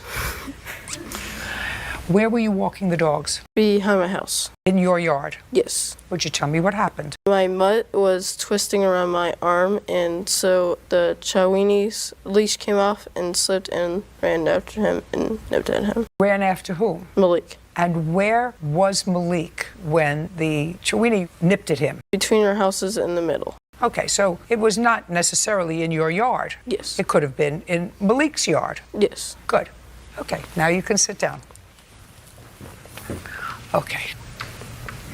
That was easy. Because that was a little bit different from what I have here. You have a video? Who has a Yes, video? ma'am. What do you want to show me? On the video, it shows Malik running from their dogs, and there was actually 3 of them chasing him, not 2. The bite actually happened right off camera, and then it shows him run into the frame of the camera and onto our trash cans by our porch. It's my home surveillance. I'd like to see it, but according to the Herrera's son, they're responsible for the dog bite. Got it. All right, Mr. and Mrs. Herrera, when I first read your answer, which is totally different from what your son tells me and totally different from this video, I was sympathetic with you. You know, you said that their little boy went into your yard and was teasing your dogs, and as a result of that, got bitten. Yes. But that's not what happened. That is what happened. No, that's not what he said. That's not what your son said. Your son said that the larger dog twisted his leash around his arm, and the other leash slid off, so the dog was free, and chased Malik, and he was in his yard. But Malik was in our yard teasing him prior to that, and he was running from the back of my yard into the yard when it happened. Who saw that? He does that weekly. I don't care whether, who saw that on February 19th? Skylar did. That's not what he told me. Well, that is what happened. Well, I don't know if that's what happened. It's not what he told me. Could you please ask him again? No, now I'm not going to ask him again because now he just heard you tell me. I was very clear. I said, what happened? And he didn't say to me. He was teasing the dog. He was screaming at the dog. He was shaking a stick at the dog. He said what happened was he was out walking 2 dogs. 1 leash got away from him. Well, clearly he was being chased by 2 dogs. Clearly in the video it shows him being chased by 2 dogs. But the video does not show where he was behind my house, not on the side, teasing my dog. I was sitting in my living room chair, and I could hear Skylar even say, Malik, please don't tease the dog. Do you remember teasing the dogs? No, ma'am. You don't remember getting bitten either? Yes, ma'am. No. I think he's just being shy right now. He remembers. He was telling the story. Okay. Well, I see that he was bitten, and I see that he was frightened. You have to be careful. Even with little dogs, you have to be careful. Okay, I'd like to see the medical bills. Yes, ma'am. Who were the other children there? There were other children, more than just... Yeah, it's our other side next door neighbors playing in our yard. With you? No. With whom? With my littler siblings. Well, I have one emergency room, and then I have... At that particular hospital, the ER bills separate from the actual doctor, but that was the same visit. They told me before we left there they would bill separately. I also let the defendants know that when I talked to Frank. Okay, and you had no health insurance? Correct. Okay, so the total charges were $383 and $438? Yes, ma'am. Did you present these 2 bills, which total $821 to the Herreras? Yes, I did, on 2 separate occasions because they came in the mail separately. And what did they say? The first one, when I went over to their house, they actually weren't home, so I taped it to the inside of their glass screen door, along with a note just saying, you know, hey, this is the bill. I wanted to try to see if you wanted to resolve it between the 2 of us. If not, then, you know, I'll have to take it further. Frank actually came to my house 2 days later, asking me, was Malik okay, and talking about the bill, and he said that they didn't have any problem paying it, but on the bill it does not state that this bill is for the dog bites, so he wanted basically proof that that's what this bill was for. I actually contacted the hospital the next day to see if they could give me something like that, and they said because of HIPAA laws, they couldn't put the reason for the visit on the actual bill. The next bill came in about 2 or 3 days later. That one I attached to their vehicle that was in their driveway, along with another note explaining what I just said about the HIPAA laws, and that if I didn't hear anything from them soon, that I would just take it to court, and I never heard anything from them again. Well, both bills show the date of the visit is February 19th.